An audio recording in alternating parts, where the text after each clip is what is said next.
আসসালামু আলাইকুম, শুভ সন্ধ্যা।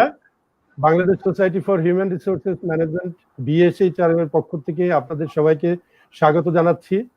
আপনারা জানেন এই কোভিড-19 বা করোনা ভাইরাস ক্রাইসিস শুরু হওয়ার পর থেকে Bangladesh society for human resources management মানব সম্পদ পেশাজীবীদের বিভিন্ন সমস্যার সাথে পাশাপাশি যে আমাদের অর্গানাইজেশন, ইন্ডাস্ট্রি, ইকোনমি, দেশ কিভাবে চলবে এদিক থেকে সমসাময়িক যে সমস্ত সমস্যাগুলা সম্ভাবনা আছে এই বিষয়ে যারা বিশেষজ্ঞ তাদেরকে নিয়ে আমরা বিভিন্ন লাইভ অনুষ্ঠান করার পদক্ষেপ নিয়েছি এবং অনেকগুলা দেশি বিদেশি অনেক এক্সপার্টরা এসছে।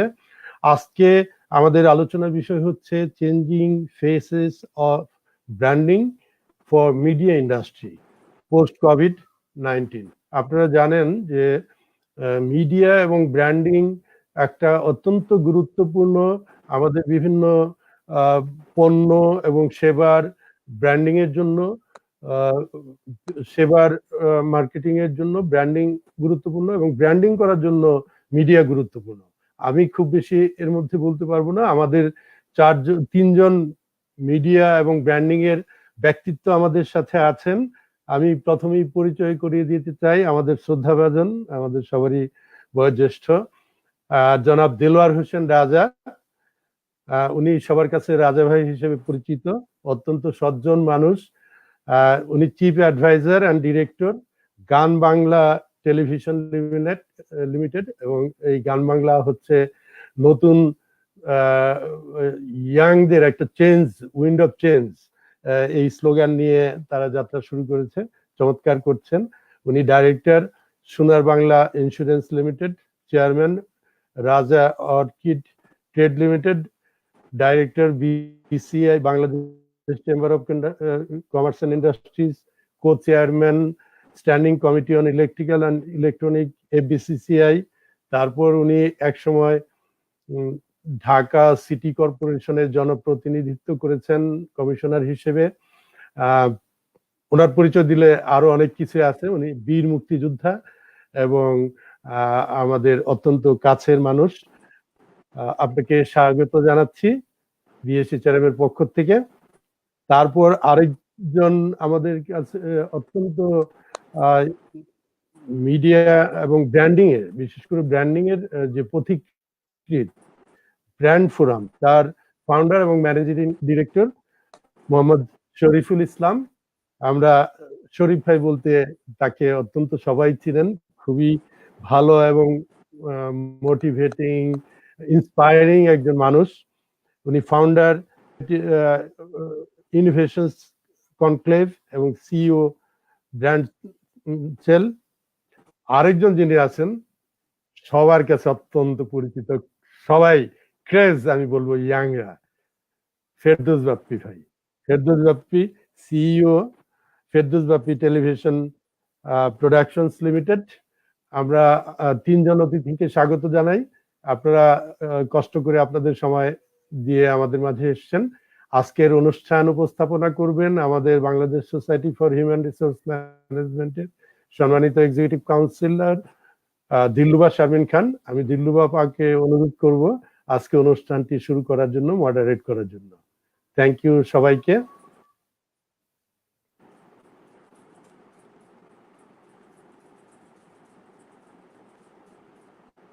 আপনার আনমিউট করে নেন আপা, আনমিউট করে নিতে হবে আপনার মাইক্রোফোনটা। মাশিকুর ভাই, থ্যাংক ইউ সো মাচ সবাইকে পরিচয় করে দেওয়ার জন্য। এই সুযোগে আসলে অনেকদিন পর সবার সঙ্গে আবার দেখা হচ্ছে। আমি প্রথমে কিন্তু শরীফ ভাইকে একটু চিনতে পারছিলাম না, তিনি আমাদের শরীফ ভাই কিনা। নিউ নর্মালের সাথে নিউ লুক পাওয়া গেল শরীফ ভাইয়ের। ওকে, খুব ইন্টারেস্টিং ঘটনা। যখন থেকে আমরা এটা প্রমোট করলাম এই প্রোগ্রামটা, changing faces of branding for media industry post COVID-19, খুব ইন্টারেস্টিং। তখন কয়েকজন HR আমাকে প্রশ্ন করলেন যে এইটার সাথে HR এর রিলেশনশিপটা কি। অ্যাকচুয়ালি হিউম্যান রিসোর্স তো আসলে বিজনেস পার্টনারশিপে বিশ্বাস করে এবং মিডিয়া ইন্ডাস্ট্রি একটা বড় ইন্ডাস্ট্রি, যেটা কোভিড এর কারণে, যেহেতু আমাদেরকে এখন লকডাউন সিচুয়েশনে থাকতে হচ্ছে, ভীষণভাবে ইম্প্যাক্টেড হয়ে গিয়েছে। সো আমরা মনে করেছি যে এখানে যেহেতু অনেক সংখ্যক লোকজন কাজ করছে এবং বিএসএইচআরএম এর যে টোটাল মেম্বার আছে তার ভিতরে আমাদের প্রচুর এইচআর এর ভাই বোন আছেন যারা মিডিয়া ইন্ডাস্ট্রিতে কাজ করছেন। তো আমাদের মনে হয়েছে যে ওনাদের দিকেও আমাদের আলোকপাত করা দরকার, এই জন্যই আমরা এই সাবজেক্টটা চুজ করেছি। আর প্রথমেই ধন্যবাদ দিতে চাই, আপনারা সবাই যে আসতে রাজি হয়েছেন, অশেষ অশেষ ধন্যবাদ। আমি ঠিক জানি না আমি আসলে কাকে কোন প্রশ্ন করব, তো আমি প্রথমেই শুরু করছি রাজা ভাই আপনাকে দিয়ে। রাজা ভাই একটু আমাদেরকে আইডিয়াটা দেন, পোস্ট কোভিড সিচুয়েশনের জন্য মিডিয়া ইন্ডাস্ট্রির যে লোকজন আছেন তারা নিজেদেরকে কিভাবে তৈরি করছেন, মিডিয়ার যে পার্সোনালিটিস গুলো আছেন তারা নিজেদেরকে কিভাবে তৈরি করছেন এই দুর্যোগ মোকাবেলা। বিষয়টা আমি শুনছি, আসলে বিষয়টা আমাদের মিডিয়া ইন্ডাস্ট্রির তো বেসিক্যালি সব ইন্ডাস্ট্রির সঙ্গেই লিঙ্ক আপ, কারণ একটা মিডিয়া চলতে পারে না উইদাউট এনি ইন্ডাস্ট্রি। সবকিছু বাজার থেকে শুরু করে সবকিছুতেই মিডিয়ার যোগাযোগটা আছে এবং সবাই কিন্তু মিডিয়াকেই দেখে। আর এই যুদ্ধে কিন্তু মিডিয়ার লোকজনই কিন্তু সামিলও আছে সরাসরি। আপনি যদি এখন আলাদা করে আমাকে গানের মানুষগুলো মনে করেন তাহলে তো হবে না, কারণ টেলিভিশন, সংবাদপত্র, রেডিও এবং অন্যান্য সংবাদ মাধ্যম ছাড়াও বিনোদনের মাধ্যমের লোকজন কিন্তু মিডিয়ারই একটা অংশ। তো সেই হিসাবে আমার মনে হয় যে এই মুহূর্তে যুদ্ধ যেটা চলছে কোভিডের বিরুদ্ধে লড়াই, সেটা কিন্তু মিডিয়া অনেকে আক্রান্ত হচ্ছে এবং তারা সেখানে সম্পৃক্ত। আপনার প্রশ্নের সরাসরি উত্তরে এইটুকু বলি যে আমরা মিডিয়া কর্মীরা এই ভাবনার ভিতরে নিজেদের মানুষকে কিছু কিছু বিনোদন দেওয়ার চেষ্টা, শুধু বাংলাদেশের মিডিয়া না সারা পৃথিবীর মিডিয়া কর্মীরাই কিন্তু বিনোদনের সঙ্গে নিজেদের যে কথাবার্তাগুলি বলে বিভিন্ন ধরনের কিন্তু আপনার দেখছেন যে কমিউনিকেশন গুলি হচ্ছে ওয়েবের মাধ্যমে, বিভিন্ন ধরনের টেলিভিশন গুলিও এই ব্যাপারে হয়েছে এবং তারাও চেষ্টা করতেছে বিভিন্ন দেশ বিদেশের লোকজনকে জড়ো করে, যেটা আপনারাও অনেকটা করে থাকছেন। তো মিডিয়ার বেসিক বিষয়টা যেটা, সেটা হলো যে মানুষকে, যে গৃহবন্দী মানুষ তাদেরকে গৃহে রাখাই কেবলমাত্র তো সমাধান না, তাদেরকে সুস্থ রাখা এবং তাদেরকে উজ্জীবিত রাখা, এই কাজটা মিডিয়া করতে পারে এটার মধ্যে, এবং সেটার চেষ্টা বিভিন্ন ফরম্যাটে চলছে। আর সবচেয়ে বড় জিনিসটা হলো আমি পরে হয়তো আলোচনায় আপনাদের প্রশ্নে আসব, সেটা হলো মিডিয়া কিন্তু সবচেয়ে বড় এফেক্টেড একটা জায়গা হয়ে গেছে, কারণ বিজ্ঞাপন ছাড়া কিন্তু মিডিয়া চলে না। মানুষ না দেখলে মিডিয়া চলবে না। তা মানুষ দেখবে কখন? যখন মানুষের মনটা ভালো থাকবে। মানে দুঃখ বেদনা সারাক্ষণই বলতে থাকলে, যেমন আমি আজকেই একটা লিঙ্ক আমি দেখলাম, সেখানে বাইরেরই একটা লিঙ্ক, সেখানে বলছে যে বারবার শুধুমাত্র এই যে কোভিড-19 বিভিন্ন ধরনের চর্চা নিয়ে কথাবার্তা বলাতে মানুষ বিরক্ত হয়ে গেছে, এখন কিন্তু টিভিও দেখতে চাচ্ছে না। এই সংবাদপত্রগুলো খুললেই প্রথম পাতায় বড় বড় করে যেটা আসতেছে সেটাও মানুষ একটু বিরক্ত। এখন সবাই ঘর থেকে বেরিয়ে আসার পথ খুঁজছে, সে খোঁজার জায়গাটায় আমাদেরও কিছু ভূমিকা থাকতে পারে, সেটা নিয়ে ভাবা দরকার। আর আরেকটা বিষয়ে আমরা মনে করি যে মিডিয়াই এই মুহূর্তে অনেককে ভালো কিছু দিতে পারে, এই ধরনের যেটাকে বলে মোটিভেশনাল যে জিনিসটা সেটা দরকার, এবং সেটা বিনোদন এবং রম্য বিভিন্ন কিছু দিয়েও কিন্তু এটা করতে হবে। শুধুমাত্র মানে যেটা হল ডাক্তারি বিদ্যা বা ওই ধরনের কড়া কড়া কথাবার্তা দিয়ে কিন্তু হবে না। এখানে একটু বুঝবাজ করে সুন্দর করে মিষ্টি মুষ্টি লাগিয়ে আমাদেরকে মিডিয়া থেকেও কিন্তু এই জিনিসটা ভূমিকা নিতে হবে। তো আমার মনে হয় আমি আর পরে আরো কিছু কথা বলবো।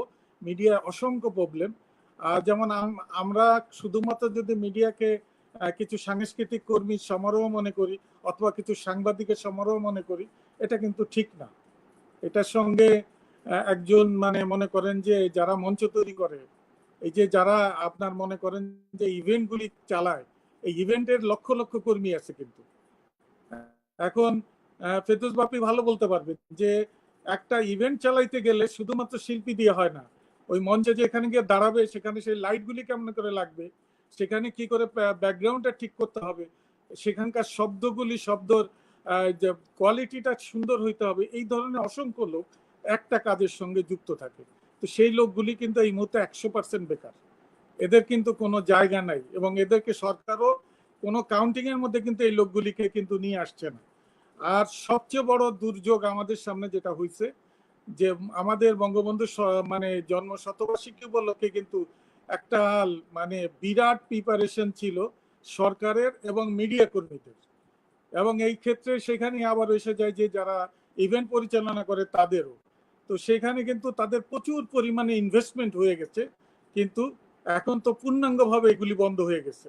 এই বন্ধর পরে সেই জায়গায় যারা যারা এগুলা খরচ করছে এবং যারা প্রত্যাশা করছে এবং যেগুলা জোগাড় যন্ত্র করছে, এই সবই কিন্তু এই মুহূর্তে স্থবির হয়ে আছে। তো এই জায়গাগুলিও আমাদের ভাবা দরকার যে এখান থেকে এদেরকে উদ্ধার করে নিয়ে আসার বুদ্ধিটা কি। আমার মনে হয় আপনারা কথা বলার পরে আমি পরবর্তী পর্যায়ে আরো বাকিটা বলবো। এবং বিশেষ করে আমি যেটা মনে করি যে এখানে বাপ্পি আছে, সে সরাসরি এটার সঙ্গে যুক্ত। সে একটা টেলিভিশনে উপস্থাপনা শুধু তাকে দেখা যায়, কিন্তু অ্যারেঞ্জমেন্টও কিন্তু সেই করে, তার নিজের অ্যারেঞ্জমেন্টের জায়গা আছে। যেমন শরীফুল সাহেব আসছেন, উনি ব্র্যান্ডিং বিষয়টা নিয়েই উনি কাজ করেন।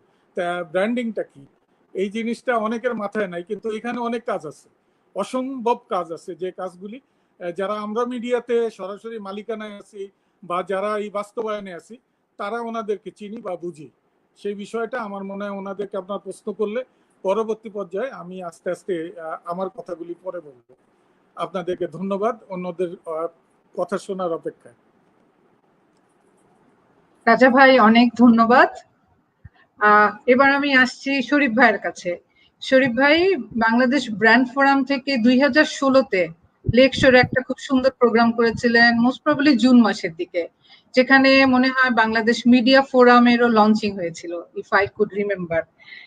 তো ওটার আঙ্গিকে যে মিডিয়া ইন্ডাস্ট্রি বলতে আমরা কি বুঝি এটা খুব সংক্ষিপ্তভাবে আপনার কাছে শুনবো। তারপরে আসলে আপনার কাছে প্রধান যে প্রশ্নটা আছে সেটা হচ্ছে, what is the perspective or branding in media sector? অনেক ধন্যবাদ সবাইকে, শুভেচ্ছা।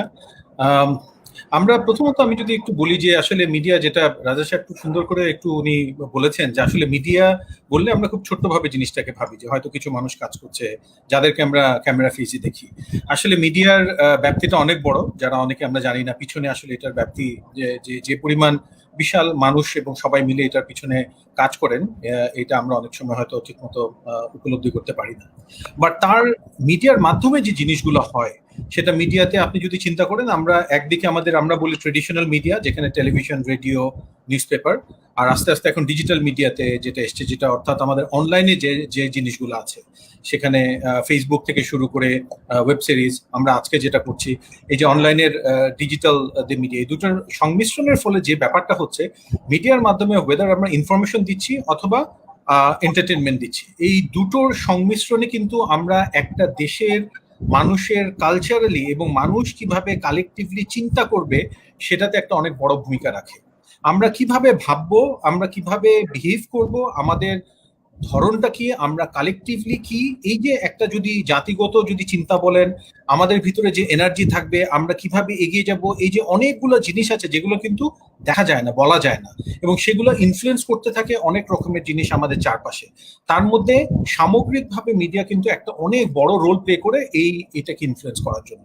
সুতরাং মিডিয়া যখন আমরা বলবো, আমরা কিন্তু তখন আমরা বুঝবো যে এটা আসলে অনেক বড়, অত্যন্ত গুরুত্বপূর্ণ একটা জায়গা সবার জন্য। বাংলাদেশের মতো দেশের জন্য আমি বলি এটা মেবি 10 গুণ বেশি গুরুত্বপূর্ণ, এবং সেটা আমরা এখনই দেখতে পাচ্ছি যে আমাদের জন্য একটা মেসেজ খালি কি দিয়ে দিলেই কি মানুষ ঘরে থাকবে কি থাকবে না। আমি বলে দিলাম যে মুখে হাত দিবে না, এটা একবার বললে কি হবে না।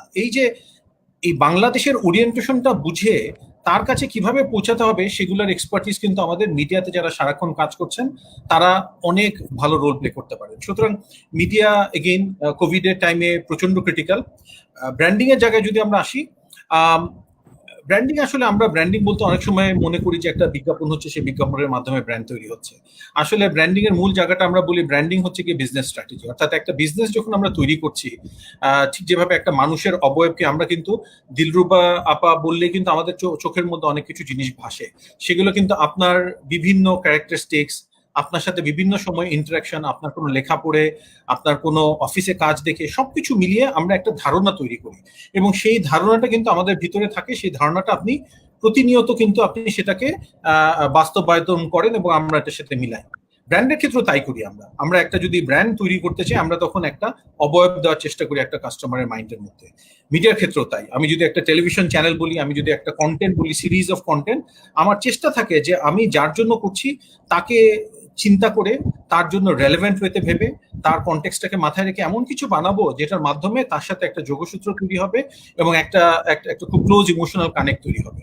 এখন এই ব্র্যান্ডিং এর জায়গাটা যখন আসবে, সেটা কিন্তু করতে আমাদের লাগবে, আমার প্রচন্ড ভালো একটা ধারণা লাগবে আমি কোথায় কাজ করছি, আমি কার জন্য কাজ করছি, এবং আমি যে রূপটা নিব সেই রূপটা দেবার জন্য আমার কি ব্যাক এন্ডের পুরো সাপোর্ট আছে কিনা, আমার লোকগুলা কি ওইভাবে অ্যালাইন কিনা, প্রত্যেকে কিনা আমরা একই জিনিসের সাথে কানেক্টেড কিনা। এই অনেক গভীরের জিনিসগুলো কিন্তু ব্র্যান্ডের পিছনে সারা পৃথিবীর কোম্পানিগুলো খরচ করে, কারণ তারা দেখেছে ওভারঅল পিরিয়ড অফ টাইম এটা অনেক তাদেরকে বেনিফিট প্রোভাইড করে। মিডিয়াতে আমরা কাজ করে যেটা দেখেছি, ওয়াইল দেয়ার আর সাম গ্রেট এক্সাম্পলস আমাদের আশেপাশে, বাট একটা লার্জ নাম্বার অফ মিডিয়া কিন্তু এই চিন্তাটাতে ওনারা থাকেন না, এই চিন্তাটা ওনাদের অনেকের মধ্যেই থাকে না। না থাকার ফলে তাদের একটা ইনহেরেন্ট একটা স্ট্রাগল চলে, ফিনান্সিয়াল মডেল, বিজনেস মডেল, এই জায়গাটা কিন্তু স্ট্রাগল চলে। স্ট্রাগল যখনই চলে তখন কিন্তু সেটা ডিরেক্টলি ইম্প্যাক্ট করে কন্টেন্টে যখন ইম্প্যাক্ট করছে তখন আপনি ভালো কন্টেন্ট দিতে পারছেন না, মানুষকে আটকে রাখা ডিফিকাল্ট হচ্ছে। সুতরাং ব্র্যান্ডিং স্ট্র্যাটেজি বা এটার কোর থিঙ্কিংটা মিডিয়া সবার যারা আছেন কোর জায়গাগুলোতে তাদের একটু গভীরে ধরাটা খুব গুরুত্বপূর্ণ। কোভিড সময়ে আরো বেশি গুরুত্ব, কারণ একদিকে যেমন আমরা প্রচন্ড ইকোনমিক স্ট্রাগলে যাচ্ছি, তো সমস্ত বিজনেস স্লো ডাউন হচ্ছে, ব্র্যান্ডরা সাপোর্ট কমিয়ে দিচ্ছে বিকজ ওর বিক্রি হচ্ছে না এই মুহূর্তে।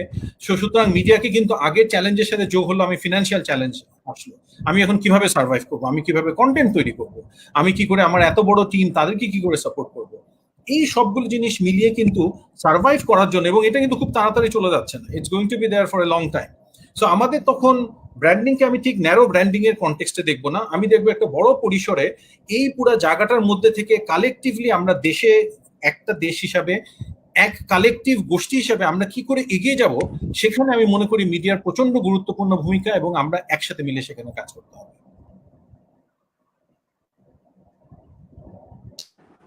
শরীফ ভাই, আপনাকে অনেক ধন্যবাদ।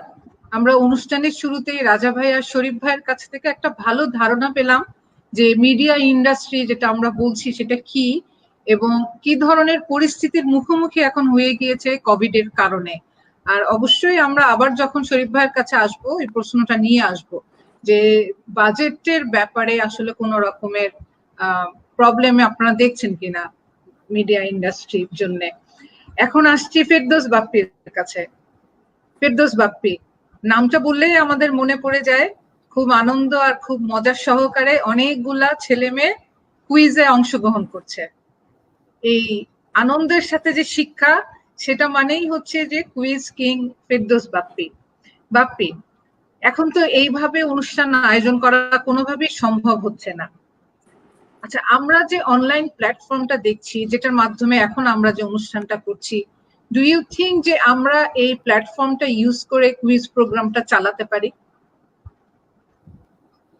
হ্যাঁ, এভাবে তো অবশ্যই চালানো সম্ভব, কিন্তু মুশকিল হচ্ছে যেটা ভায়াবিলিটি, যে যারা কুইজ করবে, যারা কুইজ করতে আসবে তারা, এবং যারা কুইজটাকে অর্গানাইজ করবে তাদের যে শ্রম, তাদের শ্রমের যে পারিশ্রমিক, সেটা এখানে কিভাবে উঠে আসবে, সেটা একটা বড় চ্যালেঞ্জ। সেটা একটা মডেলিটি তৈরি করতে হবে যে হ্যাঁ ঠিক আছে, এই কুইজ প্ল্যাটফর্মে অংশ নিতে হলে এইভাবে আপনাকে অংশ নিতে হবে, আপনাকে রেজিস্টার করতে হবে, আপনাকে সার্টেন ফিস পে করতে হবে, তারপরে আপনাকে অংশ নিতে হবে। হয়তোবা এটাই আলটিমেট হবে ভবিষ্যতে, কারণ টেলিভিশনে সরাসরি ওইভাবে আর কোনো প্রোগ্রাম হবে কিনা এবং সেটা সেইভাবে করা যাবে কিনা এটা মুশকিল বলা। অনলাইন প্ল্যাটফর্মে আসতে হবে, কিন্তু অনলাইন প্ল্যাটফর্মের সাথে সাথে একই সঙ্গে ফিনান্সিয়াল পার্টটাও ইনভলভ হতে হবে, তাহলে এটা ভায়াবল হবে। নাহলে একদিন দুদিন হয়তো লোকে শখের বসে করবে, কিন্তু দ্বিতীয় দিন তৃতীয় দিন আর করবে না। যেমন আমরা দেখতে পাচ্ছি এখন যারা গান বাজনা করে তারা সবাই ঘরে বসে আছেন, এখন তারা ঘরে বসে থেকে বোর হয়ে গেছেন বলে তারা অনেকেই অনলাইনে আসছেন, অনলাইনে এসে গান বাজনা করছেন, একটা অ্যাকোস্টিক গিটার দিয়ে বা একটা কিবোর্ড বাজিয়ে গান করছেন, কথা বলছেন। অর্থাৎ দর্শকের সাথে তিনি তার যোগাযোগটা রাখছেন, তাতে তিনি যেন মার্কেট থেকে চলে না যান, তাকে যেন দেখা যায় অন্তত তার প্রেজেন্সটা। কিন্তু এইভাবে কতদিন তিনি বেঁচে থাকবেন, এটা তো গেল একটা দিক। আরেকটা দিক হচ্ছে যে এটা শুধু কুইজের ব্যাপার না, আমাদের টোটাল মিডিয়া ইন্ডাস্ট্রি যদি ধরি, যেটা রাজা সাহেব বলেছেন এক্স্যাক্টলি রাইট, যে একটা টেলিভিশন চ্যানেলের পেছনে কিন্তু আমরা যারা সামনে থেকে কাজ করি আমাদের সংখ্যা 10%, বাকি 90% কিন্তু হচ্ছে পেছনে মানুষ যাদেরকে আমরা দেখি না। তেমনি যে কোনো একটা অনুষ্ঠান করবার ক্ষেত্রে একই ব্যাপার দাঁড়ায়, যে আমরা যাদেরকে দেখি সামনে তারা কেবলমাত্র একটা অনুষ্ঠানের 10%, বাকি 90% লোক কিন্তু এটার পেছনে কাজ করে। মুশকিল হচ্ছে এই 90% লোক কি করবে, তাদের তো ডাইরেক্ট অনলাইনে করার কিছু নেই, তাদের তো লোকে চেনে না, সুতরাং তাদের প্রোগ্রাম কেন দেখবে, তাদের বেলায় কেন এনরোল করবে। সুতরাং সেই সমস্যা একটা বড় থেকেই যাচ্ছে। তো এখন এটা বলা বড় মুশকিল যে এইভাবে আসলে সাস্টেইনেবিলিটি যেটা আর কি, যে টিকে থাকবে কিনা, বেঁচে থাকবে কিনা, সাস্টেইন করবে কিনা, এইটা একটা বিশাল বড় চ্যালেঞ্জ। সেটা যেমন কুইজের ক্ষেত্রে সেরকম অন্যান্য প্রোগ্রামের ক্ষেত্রে। ওকে বাপ্পি, ধন্যবাদ। বাপ্পির কথা প্রসঙ্গ ধরে শরীফ ভাইকে জিজ্ঞাসা করছি, তাহলে আমরা বুঝতে পারছি যে এই ধরনের অনুষ্ঠানের জন্য আসলে আগে যে স্পন্সরশিপ ছিল সেটা এখন পাওয়াটা যথেষ্ট বেগ পেতে হবে। আর কোনো কি উপায় আছে যে কোনো ভাবে আমরা এই ধরনের প্রোগ্রামের স্পন্সরশিপটা কন্টিনিউ করতে পারি? কারণ এটা তো ম্যাস ছেলে মেয়ে, আমরা যদি দেখি অনলাইনে যে প্রোগ্রামগুলো হচ্ছে সেখানে কিন্তু একটা সার্টেন লেভেলকে বেসিক্যালি অ্যাড্রেস করা হচ্ছে, কিন্তু আমরা এই যে কুইজ টাইপের যে প্রোগ্রাম বা বিটিভি কেন্দ্রিক যে অনুষ্ঠানগুলো হতো বাচ্চাদেরকে নিয়ে, সেগুলো কিন্তু আমরা অনলাইন প্ল্যাটফর্মে খুব বেশি দেখছি না। যাকে জিজ্ঞাসা করছি তোমার বাচ্চারা কি করছে, সবারই একটাই উত্তর, তারা গেম খেলছে, তারা গেম খেলছে। অথবা যে ফ্যামিলি বাচ্চাদেরকে নিয়ে সময় কাটায় তারা হয়তোবা সবাই মিলে বই পড়ছে বা কিছু করছে। কিন্তু সামগ্রিকভাবে যদি চিন্তা করি যে অনলাইন প্ল্যাটফর্মে বাচ্চাদের জন্য কোনো অনুষ্ঠান হচ্ছে কিনা, সেটা কিন্তু খুবই নগণ্য, কোনোভাবে আমরা ওইটা উল্লেখযোগ্য কিছু করতে পারছি না। তো এখানে কোনো সম্ভাবনা আছে কি কোনোভাবে আমরা একটা স্পন্সরশিপ পেতে পারি? না, অবশ্যই। প্রথমত এটা এগেইন আপনি যদি আরেকটু বড় অন্যভাবে যদি আসি, প্রথমত হচ্ছে আমরা এখন একদম we are at the heart of, ওই বলেন আই অফ দ্য স্টর্মে, ওই রকম একটা জায়গায়। মানে আমরা এখন ম্যাক্সিমাম আমাদের যে এখন নাম্বারস আর গ্রোয়িং, এবং আমরা আশা করছি জুনের একটা সময় থেকে এটা কমা শুরু হবে, এক্স্যাক্ট বলা মুশকিল। নেক্সট প্রেডিকশন হচ্ছে কি, আমরা বলছি এটা 1.5 থেকে 2 বছর মিনিমাম লাগবে ইন দ্য বেস্ট কেস সিনারিওতে ভ্যাকসিন আসতে, যদি না ভাইরাসটা অনেক উইক হয়ে যায়, এবং তারপরে আরো বছর খানেক লাগবে। সো অলমোস্ট প্রায় 2 থেকে 3 বছরের মতো একটা সময় এই ধরনের একটা সিচুয়েশন কম বেশি থাকবে। এটার ইম্প্যাক্ট কিন্তু অনেক বেশি। তো এটা এমন না যে আমি 1-2 মাস কোনোভাবে একটু সামলে নিলাম তারপরে আমি চলে যাব, ব্যাপারটা তা না। সুতরাং এই যে নতুন আমরা যে ওয়ার্ডটা আমরা ইউজ করি নিউ নর্মাল মানে হচ্ছে এর মধ্যে থেকে আমার প্রথম প্রায়োরিটি হচ্ছে আমাকে সুস্থ থাকতে হবে, আমাদের আশেপাশের মানুষকে সুস্থ রাখতে হবে, তারপরই চলে আসবে আমি তাহলে এখন ইকোনমি কি করে মুভ করাবো। অর্থাৎ ইকোনমির আমার যে জিনিসগুলো আমাদের ইকোনমিকে মুভ করায় তাদের প্রত্যেকটা কম্পোনেন্টকে কেয়ারফুলি থেকে কি করে আমরা আবার রোল করাতে পারবো। মিডিয়াও চলে আসছে একই গুরুত্বপূর্ণ জায়গাতে। সুতরাং আমার যে কোম্পানিগুলো যারা কিনা ব্র্যান্ড যারা স্পন্সর করে, তারা কিন্তু তাদেরও ইকোনমিতে তাদের অ্যাক্টিভিটি আবার শুরু করতে হবে। অনেকে অলরেডি অ্যাক্টিভ আছে যাদের রেলেভেন্ট প্রোডাক্টগুলো আছে, বাকিরাও কিন্তু জুন থেকে দেখবেন আস্তে আস্তে এই নাম্বারগুলো বাড়বে। বিকজ তারা যদি তাদের বিজ্ঞাপন না দেয়, তারা যদি বিভিন্ন ফর্মে যুক্ত না থাকে, তাদের ব্যবসা তো তাদেরকে রোল করতে হবে। তারা হয়তো অনলাইনের মাধ্যমে তারা বিক্রি করবে, অনেক বেশি বাসায় পৌঁছে দিবে, কিছু কিছু ক্ষেত্রে ফিজিক্যালি হবে, but they have to come to media স্পেসে to connect with the consumer. ঠিক তো, সেটাই কিন্তু আমাদের অপরচুনিটি। এখন উল্টা সাইডে আমরা যারা কন্টেন্ট নিয়ে কাজ করছি, যেখানে বাপি ভাই কাজ করছেন ইয়াং জেনারেশন বাচ্চাদের জন্য কুইজ, সেই জায়গাটায় রাজা সাহেবরা কাজ করছেন মিউজিক এন্টারটেনমেন্ট থেকে, এরকম আরে অনেকে অনেক জায়গা থেকে। আমাদেরকে তখন যেটা দেখতে হবে বেসিক্যালি, একটা ব্র্যান্ড আমার কাছে কেন আসে? দুটো কারণে আসে। প্রথমত আসে যে আমি কোন ধরনের প্রোগ্রামের সাথে যুক্ত হতে চাই যেটা আমার ব্র্যান্ডের সাথে মিলে, এবং দ্বিতীয়ত ওইটার সাথে আমি যে টার্গেট গ্রুপের কাছে তারা কতটুকু ওইটার সাথে কানেক্টেড, এবং সেই এঙ্গেজ করার মাধ্যমে আমি রেলেভেন্ট হইতে আমার কথাগুলো তাকে বলবো। এবং যত বেশি আমার টার্গেট গ্রুপ যত বড় হবে, সেই বড় সবাইকে আমি যত ম্যাক্সিমাম নাম্বারে রিচ করতে পারবো। কেউ কেউ হয়তো ছোট ছোট নাম্বার নিশ রিচ করেন। সেই ক্ষেত্রে তার মানে দাঁড়াচ্ছে টিভিটা তো আমার একটা অনেক বড় মিডিয়াম অবশ্যই, এবং এটা থাকবেও। ডিজিটাল কিন্তু আলাদা করে মিডিয়াম দেখার কিছু নেই, আমাকে দেখতে হবে আমার মানুষকে আমি কি করে রিচ করতে পারবো। সো আমি যদি ছোট বাচ্চাদেরকে রিচ করতে চাই তাহলে হয়তো বা অনলাইন বা ফেসবুক মেবি তাদের জন্য রেলেভেন্ট না, তারা হয়তো অনেক বেশি টিকটকের মাধ্যমে অথবা স্ন্যাপচ্যাটের মাধ্যমে তারা হয়তো প্রোগ্রাম দেখে, তারা হয়তো ওখানে স্পেন্ড করে। আমি যদি ফেসবুকে দিই, আপনি হয়তো বা ইউনিভার্সিটির স্টুডেন্ট বা বড় আমরা যারা সিনিয়র আছি তাদের জন্য অনেক রেলেভেন্ট, বাট লোয়ার গ্রুপ তারা হয়তো আরো কম এজে যারা আছে তারা হয়তো অন্য প্ল্যাটফর্ম ইউজ করে। তখন আমাকে দেখতে হবে যে কিভাবে আমার কন্টেন্টটাকে আমি রিডিজাইন করব যেটার মাধ্যমে তাদের কাছে আমি রিচ করতে পারবো। এবং আমার ডিজিটালের সুবিধাটা কি আছে, আমি যখন সাপোর্টেড বাই টেলিভিশন আমি স্পেসিফিক্যালি তার কাছে যেতে পারতেছি। আমি বলতে পারবো যে আমার সাথে এই 50,000 ছেলে মেয়ে বাচ্চা তারা কিন্তু ডাইরেক্টলি আমার সাথে কানেক্ট করছে, কথা বলছে, যেটা আমি হয়তো অন্য জায়গাতে করাটা টাফ। সুতরাং পুরো ব্যাপারটা নিয়ে কিন্তু এটা একসাথে মিলে কাজ করতে হবে। বাট আমরা সবসময় যেটা বলি যে বড় একটা প্রবলেমের সময় কিন্তু নতুন নতুন জিনিস তৈরি হয়, নতুন ক্রিয়েটিভ আইডিয়া কিন্তু আসেই বড় একটা সমস্যার সময়। এই ধরনের পৃথিবীর অনেকগুলা এয়ারবিএনবির মতো শুরু করে অনেক বড় বড় ব্র্যান্ড আছে, ক্রাইসিসের সময় কিন্তু শুরু হয়েছে, হ্যাঁ, বড় বড় ক্রাইসিসে এতে শুরু হয়েছে। সো আমি মনে করি বাংলাদেশের অত্যন্ত ক্রিটিক্যাল একটা টাইম আমাদের মিডিয়া ইন্ডাস্ট্রির জন্য, but at the same time critical টাইমের সাথে কিন্তু একটা অপরচুনিটি আছে। সো আমাকে বুঝতে হবে আমি কি করে রেলেভেন্ট ওয়েতে এই পুরো ব্যাপারটাকে নিয়ে কাজ করতে পারি, নতুন করে চিন্তা করব, ব্র্যান্ডের সাথে কাজ করব, এবং সবচেয়ে বড় যেটা হচ্ছে আমাকে এখন কিন্তু একটু নতুন একটা রূপ নিতে হবে। আগের রূপটার মধ্যে আমরা কিন্তু বলতাম আমি শুধু রিচ করছি, আমি আমার মেসেজ নিয়ে যাচ্ছি। এখন কিন্তু আমাকে মানুষকে একদম সেন্টারে আনতে হবে।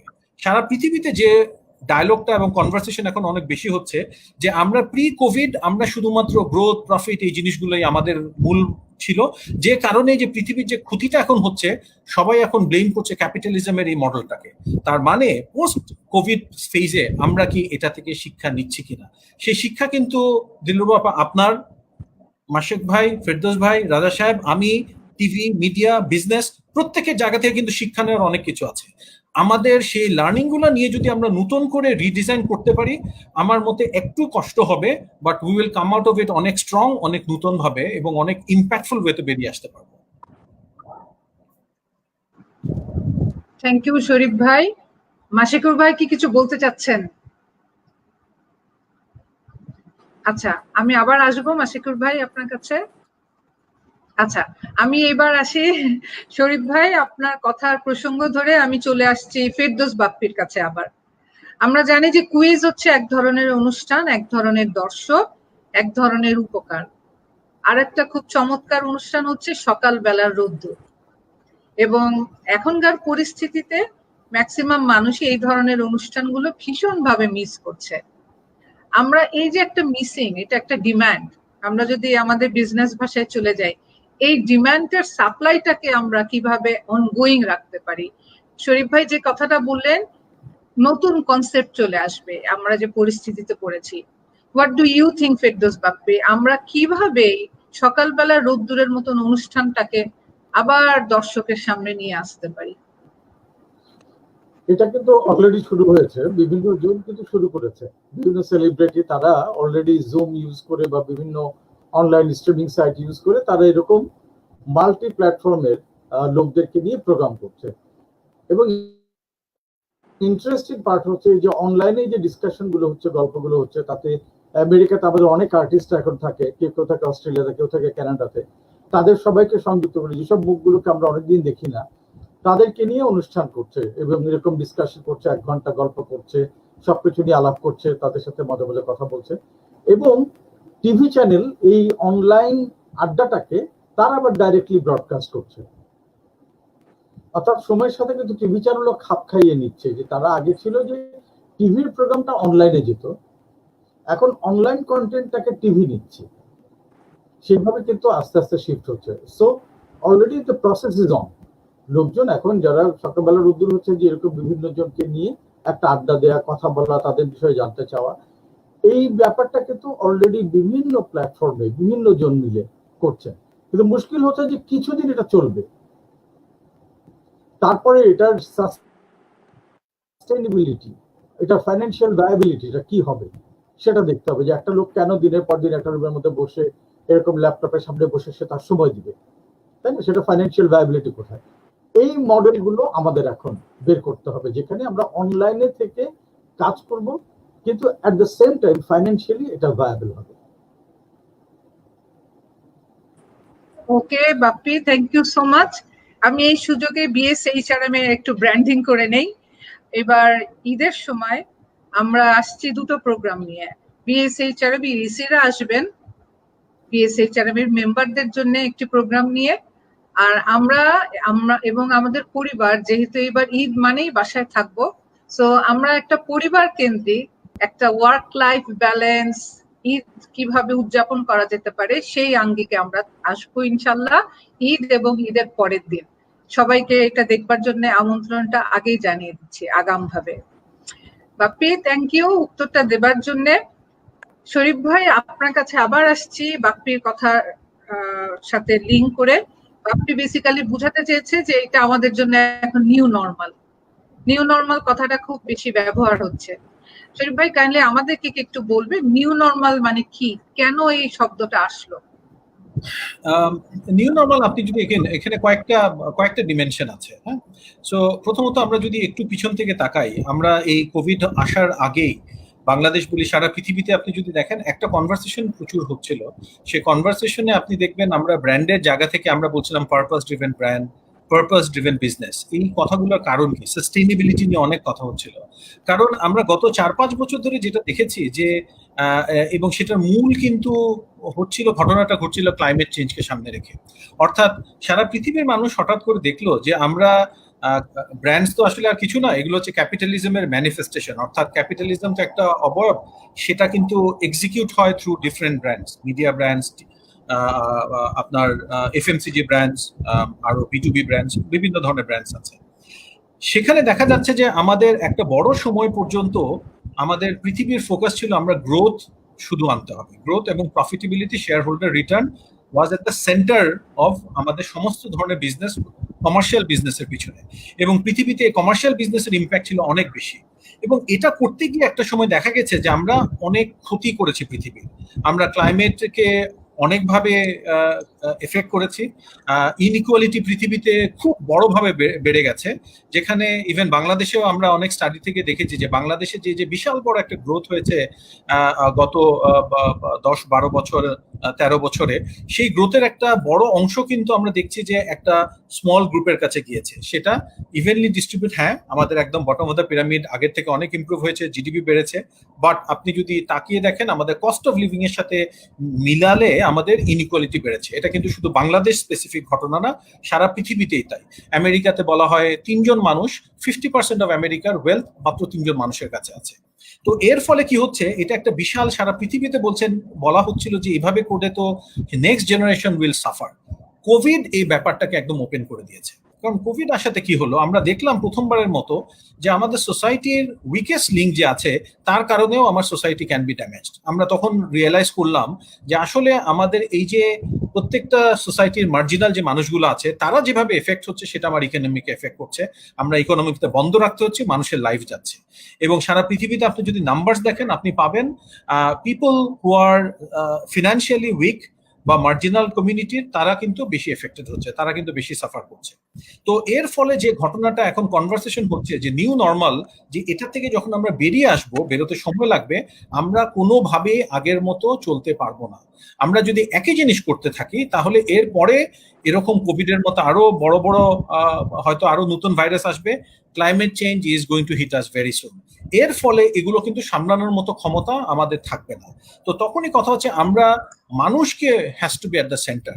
আপনি চিন্তা করে দেখেন আমরা কালেকটিভলি সবাই কতজন আমাদের এই যে ফ্রন্ট লাইনে আমরা এখন বলি আমাদের হেলথ কেয়ারে যারা আছেন, আমাদের যারা কিন্তু নার্স থেকে শুরু করে, পুলিশ থেকে শুরু করে, ইভেন আমাদের এই যে হোম ডেলিভারি যারা করছেন, রিটেল আউটলেটে এত রিস্ক নিয়ে যারা বসে আছেন, জার্নালিস্ট যারা কাজ করছেন, ওনাদেরকে আমরা সোসাইটিতে কতটুকু ফিনান্সিয়াল ভ্যালুয়েশনের জায়গা থেকে চিন্তা করেন বা ফিনান্সিয়াল রিটার্ন যে ইকোনমিক সিস্টেমটা আমরা ডিজাইন করেছি তারা কতটুকু পান? খুব কম। সো এই যে কনভারসেশনস গুলো আমাদের মনে হচ্ছে যে সবাই মিলে আমরা যেটা বলছি যে এই conversation has to change, this conversation has to go to একটা সোসাইটির, একটা কমিউনিটির সবাই মিলে। আপনি চিন্তা করে দেখেন একজন এন্টারপ্রেনার আউট অফ নাথিং কিন্তু একটা বড় বিজনেস দাঁড় করাতে পারেন না। ওনার আইডিয়া থাকে, ওনার মূল ভূমিকা থাকে, বাট সোসাইটি তাকে অনেক সাপোর্ট দেয়, তার টিমে সবাই মিলে কাজ করেন। অর্থাৎ এই কারণেই আমরা বলি যে একটা কমিউনিটির অনেক সাপোর্ট ছাড়া কেউ হঠাৎ কিছু দাঁড় করাতে পারবে না। সুতরাং আমার চিন্তার মধ্যে আমার কমিউনিটি আসতে হবে, সোসাইটি আসতে হবে। তো সুতরাং সামনের দিনগুলোতে নিউ নর্মালে আমার ব্র্যান্ড গুলাকেও কিন্তু সেই চিন্তা করতে হবে, মিডিয়া গুলাকেও সেই চিন্তা করতে হবে যে আমি এই যে নতুন যে পৃথিবীটা তৈরি হবে, আমি কি করে সেই গল্পটাকে দিব, আমি কি করে মানুষের মধ্যে সেই স্বপ্নটাকে উজ্জীবিত করব। এবং এই ব্যাপারগুলা ডিজিটাল এই যে কিন্তু ইটস ভেরি কমপ্লেক্স। আপনি যদি দেখেন সোশ্যাল মিডিয়াতে আমাদের প্রত্যেকের ফিডের মধ্যে কত ধরনের মেসেজ আসে, half of it is false, but তারপরেও কিন্তু আমরা ওটা পড়ে আমরা এফেক্টেড হই। এইরকম একটা কমপ্লেক্স একটা প্ল্যাটফর্মের মধ্যে থেকে এই জাতীয় মেসেজ পুশ করা is not very easy. But আমাদের কালেকটিভ যেটা জার্নি হওয়া উচিত, এই নিউ নর্মালটাকে আমরা কি করে রিয়েলাইজ করি, so that it's all about collaboration. একসাথে মিলে যে বাপ্পি ভাই, রাজা সাহেব যেটা বারবার বলছিলেন, আমার একটা প্রোগ্রামের জন্য আমি খালি একটা ডিমেনশনে দেখলে হবে না, যে আমি একটা প্রোগ্রাম করব, অনেক লোক দেখবে, সেখান থেকে আমার বিজনেস বাড়বে। Yes, all of this are important, এটা ছাড়া আমি কিভাবে টিকে থাকবো। বাট আমাকে চিন্তা করতে হবে সেটার সাথে আমার যে ভ্যালু চেইনে যারা আছে তারা কি করে সাস্টেনেবলি থাকে, সোসাইটিকে কিভাবে আমি দিচ্ছি। সো আমাকে কমপ্লিটলি নতুন একটা হ্যাট পরে আমাকে চিন্তা করতে হবে। আমার পুরোনো হ্যাটের চিন্তায় যদি আমি ভাবি কিছুদিন পরে সব ঠিক হয়ে যাবে, 6 মাস 1 বছর একটু কষ্ট করে থাকলাম, উই আর রং। এটা সোসাইটি মেনে নিবে না। সো আমাদের প্রত্যেককে, আমি যেটা বলি যে নতুন করে ড্রয়িং বোর্ডে বসতে হবে, আমি তাহলে কিভাবে এই নতুন নরমালের জন্য তৈরি হব। থ্যাংক ইউ শরীফ ভাই, আপনি একদমই সঠিক কথা বলেছেন, যেটা রাজা ভাইও শুরুতে বলেছিলেন, বাপ্পিও বলেছে। আসলে এই বিষয়টা আমাদের কারো সন্দেহ নেই যে আমরা বাংলাদেশিরা অসম্ভব রকমের সংস্কৃতি মোনা। সে কারণে আমরা মালিক পক্ষ রাজা ভাইকে পেয়েছি, যারা এসেছেন সংস্কৃতিটা যাতে যারা চাচ্ছে দেখতে, এটার অংশগ্রহণ করতে, সেই গ্রুপটাকে অ্যাড্রেস করতে। সেখানে আমরা সংস্কৃত কর্মী হিসাবে ফেরদৌস বাপ্পিকে পাচ্ছি, যারা বিভিন্ন সাংস্কৃতিক কর্মকাণ্ড আয়োজন করছে। আমরা এখানে ব্র্যান্ড ফোরামকে পাচ্ছি, যারা এই ধরনের অনুষ্ঠানগুলোকে ব্র্যান্ডিং করছে। তো সবাই তো আমরা এখন পর্যদস্ত হয়ে গিয়েছি, এবং যেটা ব্যাখ্যা আপনারা খুব সুন্দর করে দিয়েছেন। আমি কি আপনাদের তিনজনের কাছ থেকে, প্রত্যেকের কাছ থেকে একটা কি দুটা উদাহরণ পেতে পারি, যে আমরা যদি এই উদ্যোগগুলো নিই মালিক হিসাবে, সাংস্কৃতিক কর্মী হিসাবে বা ব্র্যান্ডিং স্পেশালিস্ট হিসাবে, আমাদের পোস্ট কোভিড সিচুয়েশনে কিভাবে উত্তরণ পেতে পারি? একটা বা দুটো, যে এই কার্যক্রমটা হাতে নিয়ে এভাবে আমরা উত্তরণ পেলাম। আমি তিনজনের কাছে করছি, আমরা রাজা ভাই আপনার কাছ থেকে শুরু করতে পারি। মালিক পক্ষ কিভাবে ভাবছে উত্তরণের জন্য? ধন্যবাদ আপনাকে, কারণ আমি মাঝখানে অপেক্ষা করছিলাম। শরীফ সাহেবের বক্তব্য অনেকগুলি শুনলাম, তো বাপ্পির সঙ্গে আমার মতামত কাছাকাছি হবে, কারণ আমরা মালিক আর নাই, আলাদা বলে কিছু নাই, এখানে আইডিওলজিটা একই রকমই। তো বিষয়টা হলো উনি যেটা বলছেন, সেখানে আপনি আপনার এই প্রশ্নের উত্তর দেওয়ার আগে আমি কিছু প্র্যাকটিক্যাল কিছু জিনিস বলি, যেটা ওনারও জানা দরকার। ব্র্যান্ডিংটা তো মূলত বেসিক্যালি একটা বিষয়কে সামনে নিয়ে এসে সবার সামনে সুচারু এবং সুন্দরভাবে এবং সবার গ্রহণযোগ্য আকারে এবং হৃদয়গৃহী করার জন্যই এটা ব্র্যান্ডিংটা করা হয়ে থাকে। এবং একটা জিনিসকে বললে যেন সেটা মানুষ পছন্দ করে, সেটা হলো ব্র্যান্ডিং এর কনসেপ্ট, মূল কনসেপ্ট। আমি একটা বিষয়ে আমি বারবারই আপনাদের বলার চেষ্টা করেছি, সেটা হলো আমরা বাংলাদেশে যারা অবস্থান করছি, এই যে কোভিড বলেন আর যাই বলেন, আমি মাত্র বিদেশ থেকে ফিরলাম, আমার কোয়ারেন্টাইন শেষ হলো মাত্র 2 দিন আগে। আমি 14 দিন ঘরের থেকে 1 সেকেন্ডের জন্য বের হই নাই। কিন্তু জার্মানিতে আমি 8ই মার্চ যখন প্রবেশ করি, তখন বাংলাদেশে প্রথম এই কোভিডের পেশেন্ট ধরা পড়লো। আমি তারপরে, আমার ছোট ছেলে ওখানে লেখাপড়া করে জার্মানির ড্রেসডেন শহরে, ও মূলত এই টেলিভিশনের ব্রডকাস্টিং ইঞ্জিনিয়ার। সেখান থেকে ও ন্যানো টেকনোলজি আত্মস্থ করার জন্য ওখানে গেছে 2 বছরে পড়তে। তো আমি আমেরিকা থেকে ওখানে আসলাম ওকে নিয়ে। আমি ওখানে যাওয়ার পরে প্রথমে মনেই হয় নাই যে আমি ফ্রান্সও গেছিলাম 3 দিনের জন্য। ফ্রান্স থেকে যখন ওর শহরে আসলাম তখনই লকডাউন শুরু হলো, এবং এরপরে 2 দিনের মাথায় বাংলাদেশও ব্যান্ড করে দিল, ফ্লাইট বন্ধ হয়ে গেল, এবং তার অল্প কয়েকদিনের মধ্যে লকডাউন হয়ে গেল। তা আমি 19 তারিখে বাংলাদেশে ফেরার কথা ছিল মার্চের, আমি ফিরলাম 2 তারিখে মে। তো এই যে তো সেখানে বসে আমি যে ছিলাম জার্মানিতে, আমি প্রত্যেকটা মানুষের আচরণগুলি দেখছি। জার্মান কিন্তু রাতারাতি অনেক লক্ষাধিকের মানুষেরও বেশি কিন্তু অ্যাফেক্টেড হয়ে গেল, কিন্তু মৃত্যুর হার ছিল অত্যন্ত কম। এই যে মৃত্যুর হার অত্যন্ত কম, সেটা হলো তাদের স্বাস্থ্য ব্যবস্থা। তো আমরা বাংলাদেশিদেরকে খেয়াল করতে হবে যে আমরা যে সামাজিক দূরত্বের কথা বলি, জার্মানিতে এমনিই মানুষ সামাজিক দূরত্ব মেনটেন করে, কেউ কারো গায়ের উপর এসে পড়তে কখনোই চিন্তা করে না।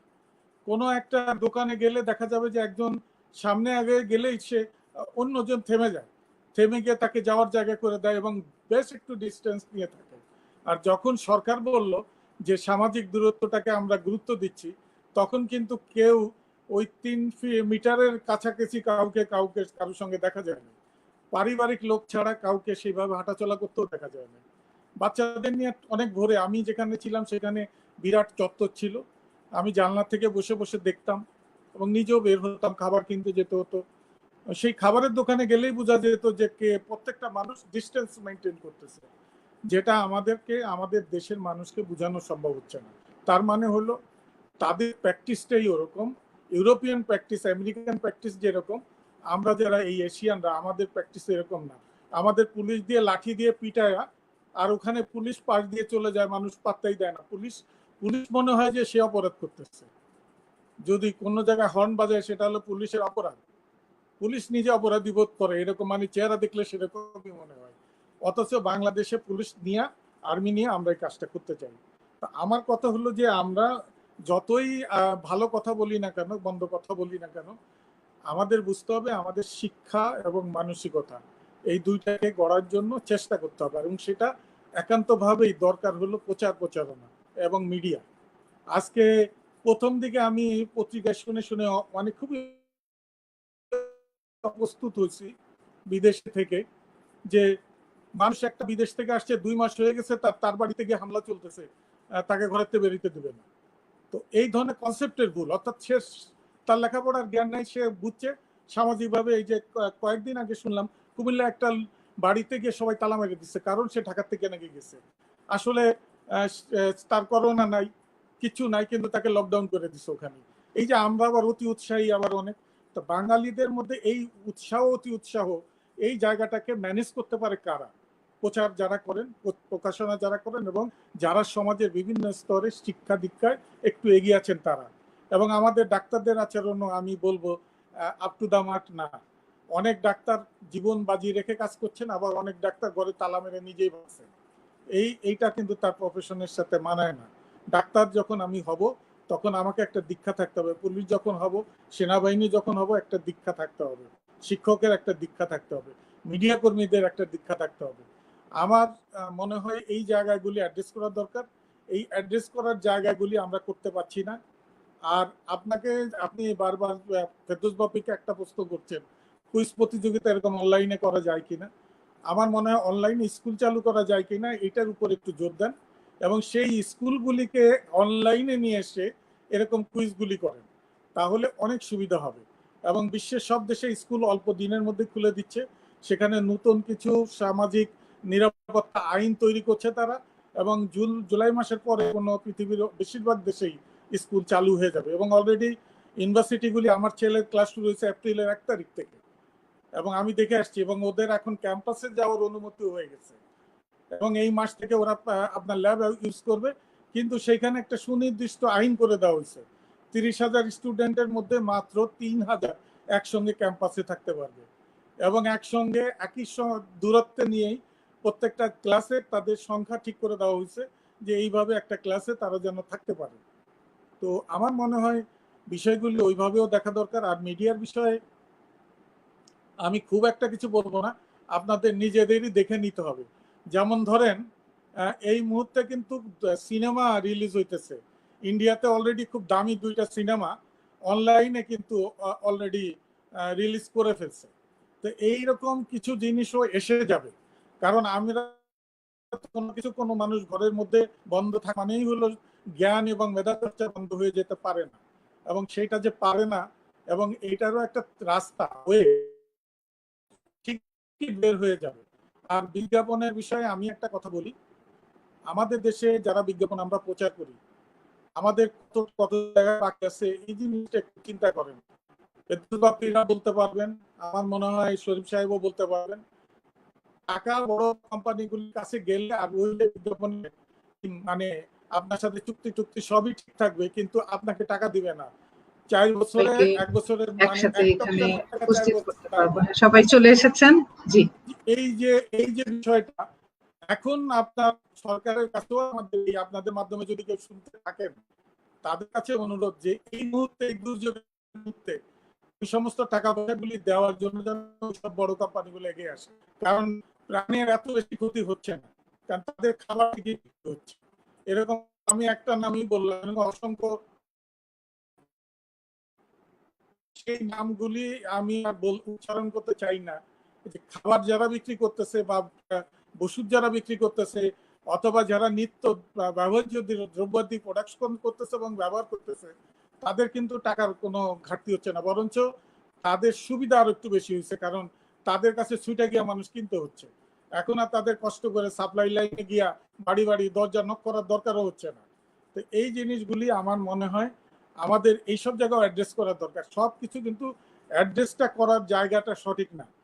সরকার অনেক টাকা দিচ্ছে, আজকেও দেখলাম মাদ্রাসাগুলিকে টাকা দিচ্ছে, তারপরে অন্য অন্য জায়গাগুলিতে দিচ্ছে, 2,500 টাকা করে প্রত্যেককে ঈদ বোনাস দিচ্ছে, আবার সেই টাকা নিতে 500 টাকাও লেগে যাচ্ছে যারা নিবে তাদের অনেকের। তো এই যে জিনিসগুলি হলো আমাদের মূলত লক্ষণীয় বিষয় এবং এটাকে প্রতিরোধ করার বিষয়। আমরা শুধুমাত্র নিজেরা আলোচনা করে কোনো কিছু করতে পারবো না। এই ধরনের মানে থিমগুলি বের করতে হবে যে যাদেরকে এই জিনিসগুলি শেখানো যায়। এবং এগুলা যেমন আমাদের, আমি কিছুদিন আগেও দেখছি যে ইন্ডিয়াতে শৌচাগার অর্থাৎ বাথরুমের তৈরি করার ব্যাপারে কিন্তু ভালো একটা অ্যাড ছিল। আমরা যদি এখন সামাজিক নিরাপত্তা, সামাজিক দূরত্ব, এই জিনিসটা, লকডাউন শব্দটা আমাদের দেশে কয়টা মানুষ বুঝে? লকডাউনের আগে হোম কোয়ারেন্টাইন, এই ধরনের শব্দগুলি যে কত মানে নেগেটিভ, ওই হোম কোয়ারেন্টাইন নিয়েও আমি দেখছি, পড়ছি। তো এই জিনিসগুলি আমাদেরকে শেখানোর জন্য আমাদের এই ল্যাঙ্গুয়েজগুলিও মানে যেটাকে বলা যায় জনসাধারণের বোধগম্য হওয়ার মতো করে করা উচিত।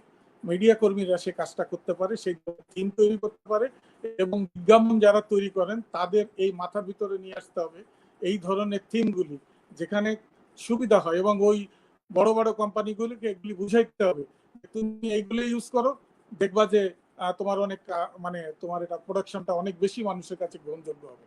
তা আমার মনে হয় আমরা আগামীতে এই বিষয়গুলি নিয়ে একটু কাজ করি, এবং এই কাজটা করতে আমরা যদি সক্ষম হই তাহলে সম্ভব। এবং আপনাকে বিশেষভাবে অনুরোধ করব যে HR শব্দটার সঙ্গে প্রত্যেকটা জায়গায় জড়িত মানব সম্পদ উন্নয়ন, তাই তো? আপনি যদি মানব সম্পদ উন্নয়ন করতে চান তাহলে আপনাদের নিজেদেরও মাঠে ময়দানের মানব সম্পদের কথাও একটু ভাবা দরকার। যে কোম্পানিতে যারা চাকরি করেন, কাজ করেন, তাদের ওই সম্পদ মানে মানুষকে সম্পদ বানানোর কাজটা করতে হবে।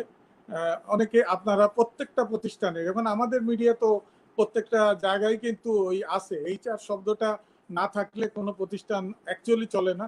সাইনবোর্ড লাগায় থাকতে পারে অথবা নামে বেনামে থাকতে পারে, কিন্তু তারা আছেন বলেই কিন্তু মোটিভেশন হচ্ছে। প্রত্যেকটা প্রতিষ্ঠানে এই জিনিসটা দরকার, এবং আমার মনে হয় সমাজে দরকার বেশি, এবং যেখানে যে জায়গাগুলিতে এই জিনিসটা আমার মনে হয় সরকারিভাবেই এটা হওয়া উচিত। আমি এখানে আপনাদের যে সভাপতি, ওনার সঙ্গে আলাপ প্রসঙ্গে বলেছিলাম, এবং আমি ওনাকে সাজেশন দিছিলাম যে চলেন পরিকল্পনা মন্ত্রীর সাথে থেকে শুরু করে আস্তে আস্তে এই জায়গায়, অর্থাৎ এর জন্য মানব সম্পদ একটা মন্ত্রণালয় থাকা দরকার, এবং যেটা ঘরে ঘরে এই সম্পদ গড়ে তোলার কাজে আপনার তখন সুশিক্ষিত লোকজন গিয়া অশিক্ষিত লোককে সুশিক্ষিত করতে পারবেন, এরকম কিছু জায়গা তৈরি হওয়া দরকার। আমার মনে হয় শুধুমাত্র মিডিয়া নয়, শুধুমাত্র বিজ্ঞাপন নয়, শুধুমাত্র মানে একভাবে কোনো শ্রেণী পেশা না, সব পেশা শ্রেণীর মানুষকে আজকে ভাবতে হবে তার অবস্থান থেকে। আর এখানে আরেকটা কথা বলি, বলছিলেন এই যে নতুন করে ভাবনার বিষয়, আপনি দেখেন আমরা কতখানি এখনো খারাপ অবস্থায় আছি। ধান কাটা নিয়ে ওই দিনও 2 জন লোক গুলি খেয়ে মারা গেছে। যে লকডাউন চলছে, সামাজিক দূরত্বের কথা বলছে, সেখানে ধান কাটা নিয়ে গোলাগুলি হচ্ছে, মানুষ মারা গেছে, এবং ছোটখাটো ব্যাপার নিয়ে এখন দেখেন যে অমুকরে গলা কেটে ফেলতেছে, চাকু মারতেছে। এই যে জিনিসগুলো এখন কিন্তু এই সমাজে ঘটতেছে। আমরা কোভিড-19 পরবর্তী পথে বাংলাদেশের মন মানসিকতা পরিবর্তন খুব একটা যে হবে, বিশ্বায়নে অনেক পরিবর্তন হবে এটা আমি শিওর, কিন্তু এই ট্রাম্প সাহেবদের কথাবার্তা শুনে এরকম মনে হয় না যে খুব একটা পরিবর্তন হবে।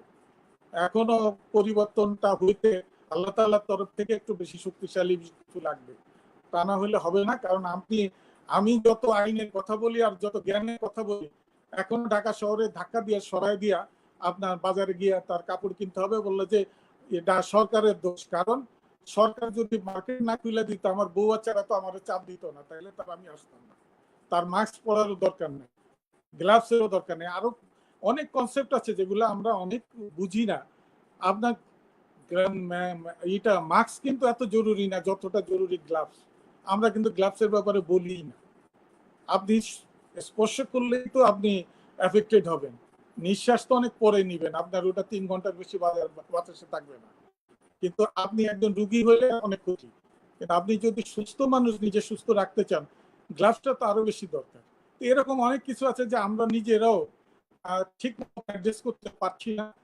যেমন আমাদের আজকে আমার লাগছে, গত 2 দিন শুনছি আমাদের স্বাস্থ্য বিভাগ ওনার যে যিনি মানে মুখপাত্র, উনি বলছেন যে ধূমপান করার ব্যাপারে কথাবার্তাগুলি বলছেন, ভালো এই জিনিসটাও অ্যাডজাস্ট করা দরকার। আমার মনে হয় আমি আর বেশি, কারণ আরো অন্যরা আছেন এবং বাকির কাছ থেকে এখন ভালো কিছু শোনার দরকার, কারণ ওরা থিঙ্ক করে, ভাবে। আমার ছেলে হইলে আরো ভালো বলতে পারতো, আমি তাপসে পারতো, কারণ ওরা ভাবে। আমরা তো বুড়া হয়ে গেছি, এখন ভাবনার চেয়ে বড় কথা হলো যেটা দেখি সেটা সরাসরি বলি, এই আর কি। তো আমার মনে হয় যদি আরো কিছু বলার সুযোগ থাকে 2-1 মিনিট বলবো। এখন সবাইকে ধন্যবাদ। রাজা ভাই, আপনাকে অনেক ধন্যবাদ। আপনার বয়সের কথা আপনি বলছেন, তা আমরা যেটা ভাবছি, আপনার অভিজ্ঞতার সাথে যে উইজডম এসেছে, যে কারণে আপনি মালিক পক্ষ হওয়ার পরেও কর্মীদেরকে নিয়ে অনেক কথা বলতে পেরেছেন। এটার জন্য আপনাকে অনেক ধন্যবাদ। আমরাও আসলে এই জিনিসটা মনে করি, BSHRM বা HR রিলেটেড আমরা যে প্ল্যাটফর্ম গুলো আছি, আমরা কিন্তু এটা খুব বিশ্বাস করি যে এটা 2-ওয়ে ট্রাফিক। মালিক পক্ষ আপনারা যেমন এগিয়ে আসছেন যে কিভাবে কর্মীদের ভালো করা যায়, কর্মীদেরও কিন্তু সেরকম কিছু দায়িত্ব আছে। কাজে এখন আমি ফেরদৌস বাপ্পির কাছে শুনতে যাব যে এই নিউ নরমালের জন্য মিডিয়ায় যারা আছেন, সাংস্কৃতিক কর্মী বলি বা অন্যান্য কর্মী বলি, মিডিয়া কর্মী এক কথায় যদি বলি, তারা নিজেদেরকে কিভাবে প্রস্তুত করছেন, কোন অ্যাডপ্টেশনের মধ্যে দিয়ে তারা যাচ্ছে, কি এজিলিটি নিজেদের ভিতর নিয়ে আসছেন ওনারা।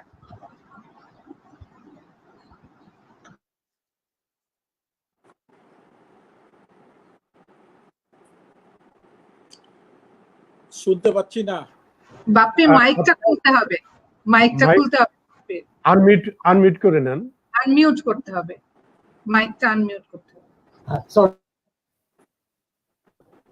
হ্যাঁ, যেটা বলছিলাম যে আমাদের মিডিয়ার লোকদের এখন সবচেয়ে বড় প্রবলেম যেটা হয়ে যাচ্ছে যে সে বুঝতেই পারছে না কি করতে হবে।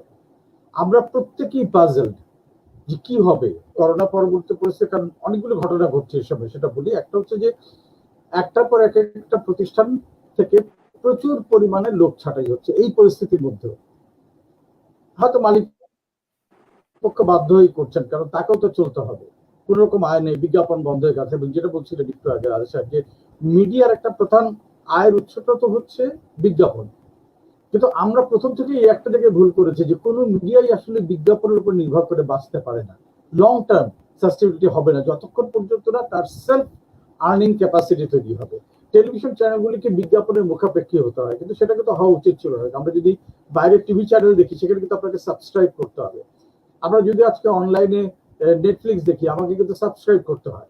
সেরকম ভাবে টেলিভিশন চ্যানেলগুলিকে যদি আমাদের সাবস্ক্রাইব করতে হতো, আমরা যদি 1 টাকা করেও দিতাম, তাহলেও কিন্তু এক একটা টেলিভিশন চ্যানেল যে পরিমাণ অর্থ পেত তা দিয়ে সে নিজেই ভালোভাবে চলতে পারতো, তাকে বিজ্ঞাপনমুখী হতে হতো না।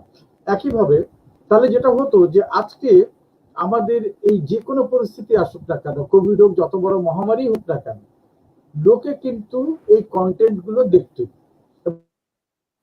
এবার আজকে যদি আপনি দেখেন যে অনলাইনে কি হচ্ছে, অনলাইনে লোকজন, যে রাজসাহেব বলেছেন ঠিক, যে লোকজন এখন আর নিউজ দেখতে চায় না, একই খবর বারবার দেখতে চায় না, পত্রিকা পড়তে চায় না, বিভিন্ন ভাবে তারা সমস্যার মধ্যে, এই সমস্যাগুলো আর আর যেতে চান না, এন্টারটেইন হতে চান। যার জন্য রিসেন্ট পিরিয়ড যদি খেয়াল করেন, নেটফ্লিক্স দারুণভাবে জনপ্রিয়, প্রাইম দারুণভাবে জনপ্রিয়, অ্যামাজন প্রাইম। সো আমাদেরকে আলটিমেটলি ওই মডেলিটিতে যেতে হবে, যে মডেলিটিতে দর্শক সাবস্ক্রাইব করে তার প্রোগ্রাম দেখবে, টিভি চ্যানেলের প্রোগ্রাম দেখবে। যখন মিডিয়া সেলফ সাস্টেনেবিলিটি পাবে, তখন মিডিয়ার পক্ষে টিকে থাকাটা সম্ভব। কিন্তু যতদিন অন্যের উপর নির্ভরশীল হবে, বিজ্ঞাপনের উপর নির্ভরশীল হবে, ততদিন টিকে থাকাটা খুব মুশকিল হবে, যেটা এখন হচ্ছে। এবং অনেকদিন ধরেই আপনারা জানেন যে বিভিন্ন মিডিয়া ছাঁটাই চলছে, অনেক মিডিয়া বন্ধ হয়ে যাওয়ার পথে, এবং বাংলাদেশে একটা বা দুটো মিডিয়া ছাড়া সব মিডিয়াই লস করছে, এবং করবেই, করতে বাধ্য। কারণ ফ্রি দিয়ে বেশি দিন চলা সম্ভব না। একই same thing applied for online, যে আমরা যারা অনলাইনে কাজ করতে চাচ্ছি, অনলাইনে দিতে চাচ্ছি, আমরা যদি সেই সাবস্ক্রিপশন মডেলে যদি না যাই, তাহলে কিন্তু আমাদের পক্ষে সাস্টেইন করা মুশকিল হয়ে যাবে। কিছুদিন হয়তো চালাতে পারবো, তারপরে বন্ধ হয়ে যাবে। এখন এটা নিয়ে আমাদের টোটাল নতুন করে, যেটা প্রথমে শরীফুল ভাই বলছিলেন, যে আমাদের টোটাল নতুন করে ভাবতে হবে যে আমাদের পৃথিবীটা কিভাবে চেঞ্জ হয়ে যাচ্ছে, আগামী দুনিয়া কিভাবে চলবে, আগামী দুনিয়ার লোকেরা কিভাবে কানেক্টেড থাকতে চায়, তারা কিভাবে মিডিয়া থেকে এন্টারটেইনড হতে চায়, ওইটাকে বের করতে হবে। তারপরে বের করতে হবে যে তারা কি কি ধরনের এন্টারটেনমেন্ট দেখতে চায়, তার সাথে আমি কি ধরনের এন্টারটেনমেন্ট দিতে পারি, এইগুলোকে সবগুলোকে নিয়ে বসে স্টাডি করে তারপরে আমাদের এগোতে হবে। সামনে একটা খুব টাফ টাইম, কারণ আমাদের যারা মিডিয়া কর্মী, আমরা একদিন ধরে ওই যে যেটা শরীফ ভাই বলছিলেন যে পুরোনো, হ্যাঁ ওটাই মাথায় পড়ে আছে যে আচ্ছা সিচুয়েশন নর্মাল হয়ে যাবে, আবার আমরা গান বাজনা করব, আবার ইভেন্ট করব, কিংবা আবার আমরা টেলিভিশন চ্যানেল উপস্থাপনা করব, আবার জীবন স্বাভাবিক হয়ে যাবে। সরি, এটা হবে না। লাইফ অনেকখানি চেঞ্জ করে দিয়েছে এই কোভিড-19, এবং আগামীতে আরো চেঞ্জ হবে। সুতরাং এই যে চেঞ্জটা হবে, কি চেঞ্জ হবে, এবং লোকে তো এন্টারটেইন হবে, কিন্তু কোন ফর্মে হবে, কিভাবে আমি লোকের কাছে পৌঁছাবো, এবং কোন ওয়েতে পৌঁছালে আমার ফাইন্যান্সিয়াল সাস্টেনেবিলিটি সহ আমার অর্গানাইজেশনের সাস্টেনেবিলিটি থাকবে, সেইটা আমাদের খুঁজে বের করতে হবে। সুতরাং আমার মনে হয় এখন একটা অনেক বড় একটা সময় নিজেদের নতুন করে চিন্তা ভাবনা করার, পড়াশোনা করার, আবিষ্কার করার। যেটা শরীফ ভাই বলছিলেন, আমি ফুললি এগ্রিড, যে একটা বড় সমস্যা কিন্তু অলওয়েজ ইউনিক সমস্ত সলিউশন দেয়, এবং ওই সলিউশন গুলোর উপরে বেস করে কিন্তু পরবর্তী দুনিয়া চলে। পৃথিবীর সমস্ত বড় বড় বিপদগুলোতে, ক্রাইসিস মোমেন্টে কিন্তু তাই দেখা গেছে। শিল্প বিপ্লবও কিন্তু সেভাবে এসছে। সুতরাং আমাদের এটা একটা নতুন বিপ্লব শুরু হবে আফটার কোভিড-19, এবং এই নতুন বিপ্লবটা শুরু করার জন্য আমাদের এখন এই জিনিসগুলো ভাবতে হবে। সরকার যেটা করছে, সরকার এখন আপাতত স্যালাইন দিয়ে আমাদেরকে বাঁচিয়ে রাখার চেষ্টা করছে, কিন্তু এটা খুব সাময়িক। সারা জীবন আমরা স্যালাইনের উপরে বাঁচতে পারবো না, এবং এটা যদি আমরা ভাবি যে সরকার বড় কোনো উদ্যোগ নেবে, কোনো কিছু নেবে, এটা ভুল একটা কনসেপ্ট হবে। আমাদের নিজেদেরকে পথ বের করতে হবে যে কি করে আমরা সেলফ সাস্টেইন হতে পারি। এবং আগামীতে, এখন অলরেডি শুরু হয়েছে, এবং আগামীতে পুরোপুরি হবে যে আমরা অনলাইন বেসড হয়ে যাব, এবং অনলাইন কেন্দ্রিকই আমাদের হতে হবে। অনলাইন কেন্দ্রিকই আমাদের এন্টারটেনমেন্ট থেকে শুরু করে মিডিয়া কর্মীদের কাজ করতে হবে। সেটা নিউজ পেপার হোক, সেটা গান বাজনা হোক, সেটা টেলিভিশন প্রোগ্রাম হোক, লাইভ অনুষ্ঠান হোক, নিউজ হোক, যেটাই হোক না কেন, আমাদেরকে ওই সাবস্ক্রিপশন মডেলে যেতে হবে, এমন একটা মডেলে যেতে হবে যে মডেলে আমরা বিজ্ঞাপনের উপর নির্ভরশীল হব না, যে মডেলে খুব মিনিমাম পয়সা দিয়ে আমাদের দর্শক আমাদের অনুষ্ঠান দেখতে পাবে। কেবলমাত্র তখনই আমরা সাস্টেইন করতে পারবো। আর যখনই দর্শক পয়সা দিয়ে আমার প্রোগ্রাম দেখবে, তখন আমাকে ওই মানের কন্টেন্ট তাকে দিতে হবে। আজকে নেটফ্লিক্স জনপ্রিয় কেন? আরো অনেকগুলো স্ট্রিমিং সাইট আছে, তারা এত জনপ্রিয় হয় নাই কেন? কারণ নেটফ্লিক্স সেই লেভেলের এন্টারটেইনমেন্ট দর্শকদের দিতে পারছে, এবং অনেক হাই প্রাইসে কিন্তু লোকে নেটফ্লিক্স দেখছে। আমাদের দেশের লোকেরা সবাই নেটফ্লিক্স দেখছে হাই প্রাইসে, তারা দিচ্ছে। কেন দিচ্ছে? কারণ সে জানে গ্যারেন্টিড এন্টারটেইনমেন্ট। তো আমরা যদি অনলাইনে এরকম গ্যারেন্টিড এন্টারটেইনমেন্টটা এনশিওর করতে পারি, শিওরলি লোকে আমাদের প্রোগ্রামও দেখবে।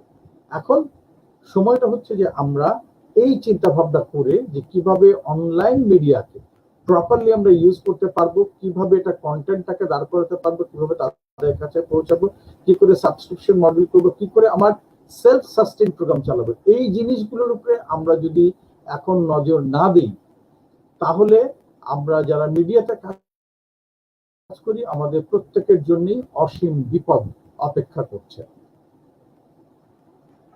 ফেরদৌস বাপ্পি, অনেক অনেক ধন্যবাদ। মাশিকুর ভাই, একটা জিনিস আমরা তাহলে বুঝতে পারছি, যেটা রাজা ভাই, শরীফ ভাই এবং ফেরদৌস বাপ্পি তিনজনই বললেন, যে এই মুহূর্তে আসলে আমাদের সমন্বিত উদ্যোগ ছাড়া, সেটা মিডিয়া ইন্ডাস্ট্রি হোক বা অন্য কোনো ইন্ডাস্ট্রি হোক, আসলে কোনোভাবেই আমরা উত্তরণের পথ পাবো না।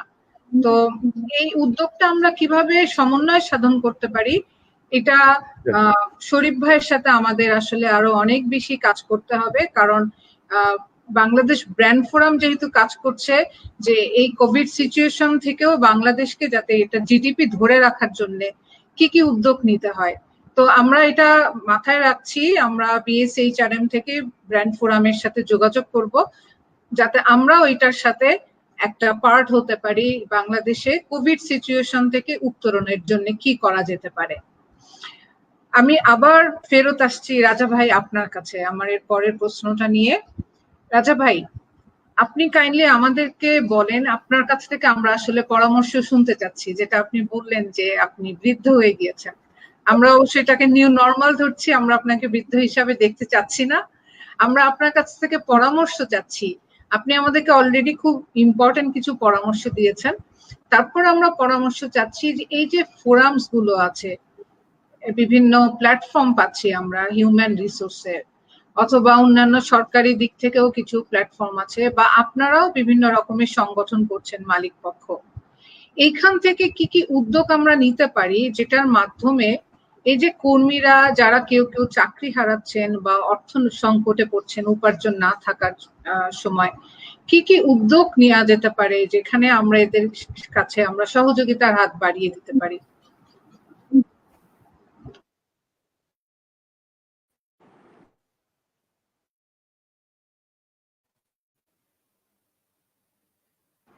রাজা ভাই, কাইন্ডলি আনমিউট করেন, আপনারটা মিউট হয়ে আছে, একটু আনমিউট করতে হবে।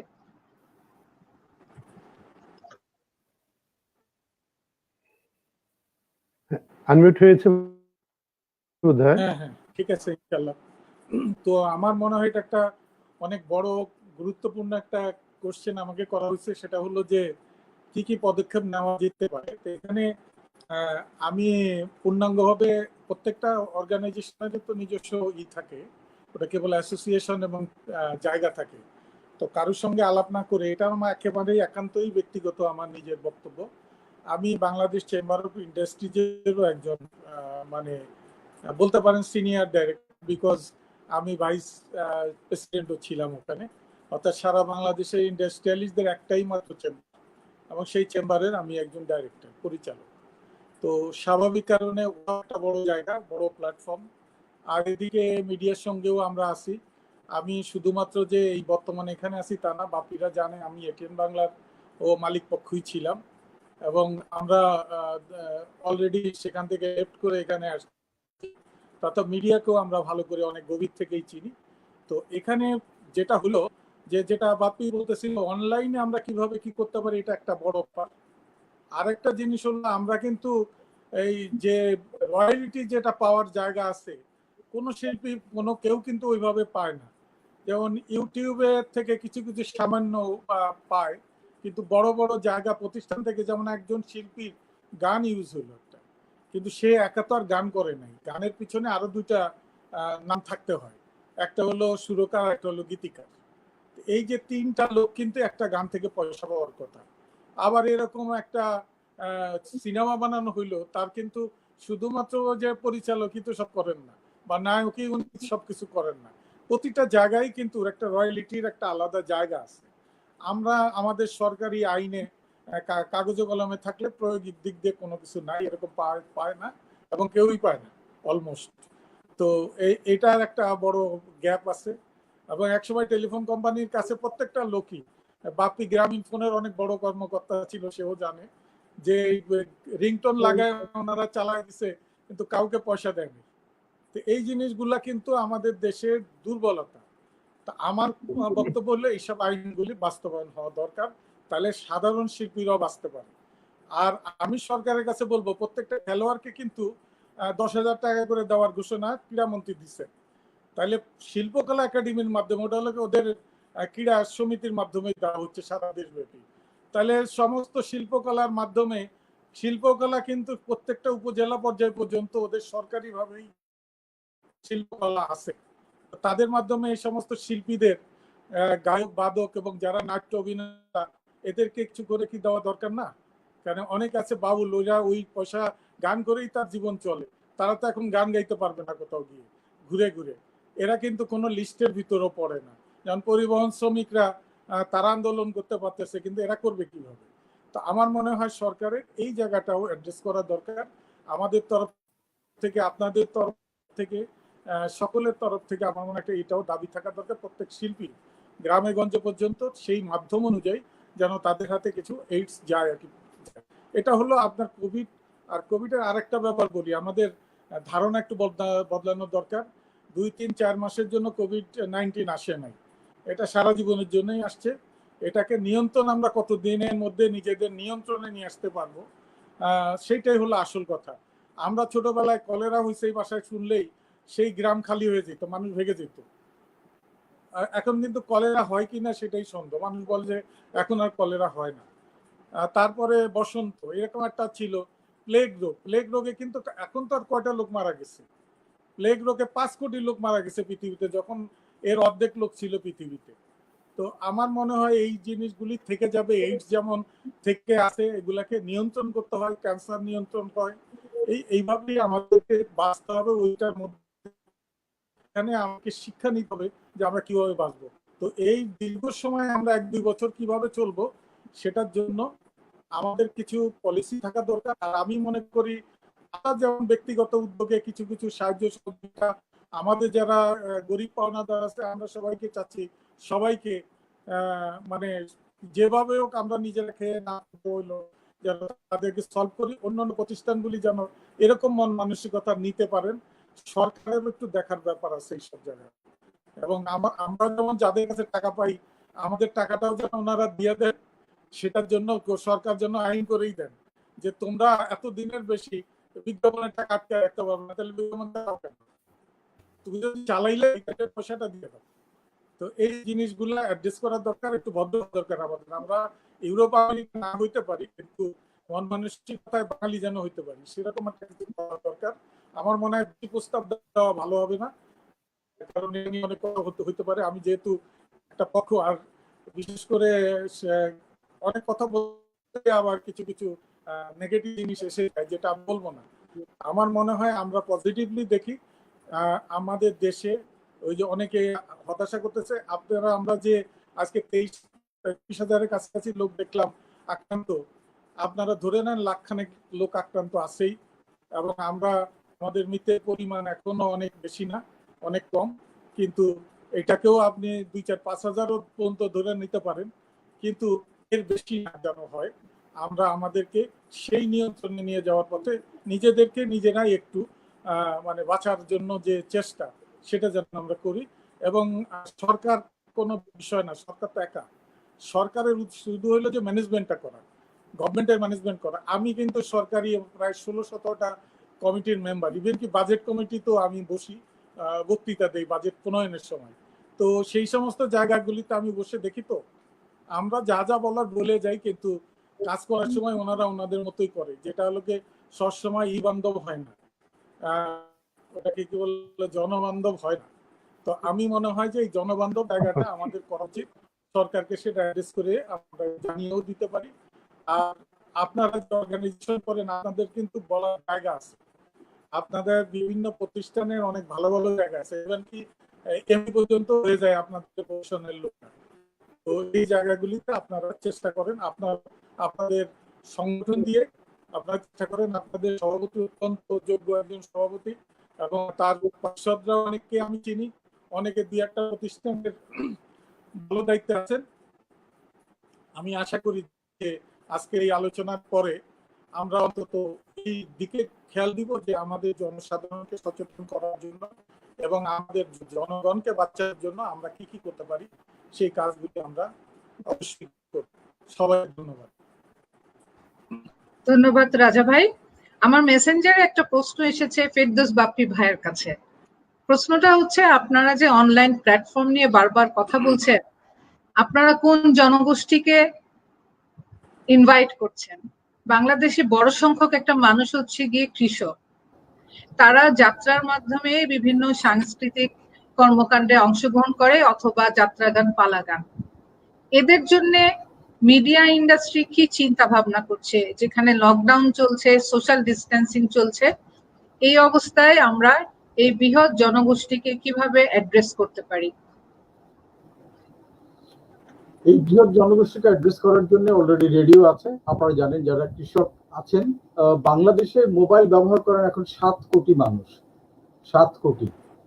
সুতরাং একটা 50%-এর বেশি মানুষের কাছে হাতে ডাইরেক্ট মোবাইল আছে। ইনফ্যাক্ট পরিসংখ্যান বলে যে প্রায় 80% লোকের কাছে মোবাইল ফোন আছে, এবং যাদের কাছে মোবাইল ফোন আছে তারা সেখান থেকে রেডিও শোনেন, তারা সেখান থেকে ইন্টারনেট ঘাটেন। এবং আমাদের দেশে কিন্তু প্রচুর মানুষ তারা বিকাশ ব্যবহার করে। নিরক্ষর মানুষ বেশিরভাগ ক্ষেত্রে দেখা গেছে যে যারা বিকাশ ব্যবহার করছেন তার মধ্যে প্রায় 30% মানুষ নিরক্ষর। তো যিনি নিরক্ষর তিনি কিভাবে বিকাশ ব্যবহার করেন? তার মানে সেই লেভেলে ইন্টেলিজেন্স আছে আমাদের লোকজন, সেই পরিমাণ প্রযুক্তির প্রতি আগ্রহ আছে যে তারা ঠিকই শিখে ফেলেন যে কি করে এটাকে ব্যবহার করতে হয়। ঠিক তেমনি ভাবে যে ইন্টারনেটের মাধ্যমে এন্টারটেইনমেন্ট পাওয়া, ইন্টারনেটের মাধ্যমে শেখা, এই ব্যাপারটা কিন্তু অলরেডি আপনি যদি দেখেন গ্রামে গঞ্জে সব জায়গায় লোকে কিন্তু এখন এগুলি জানে।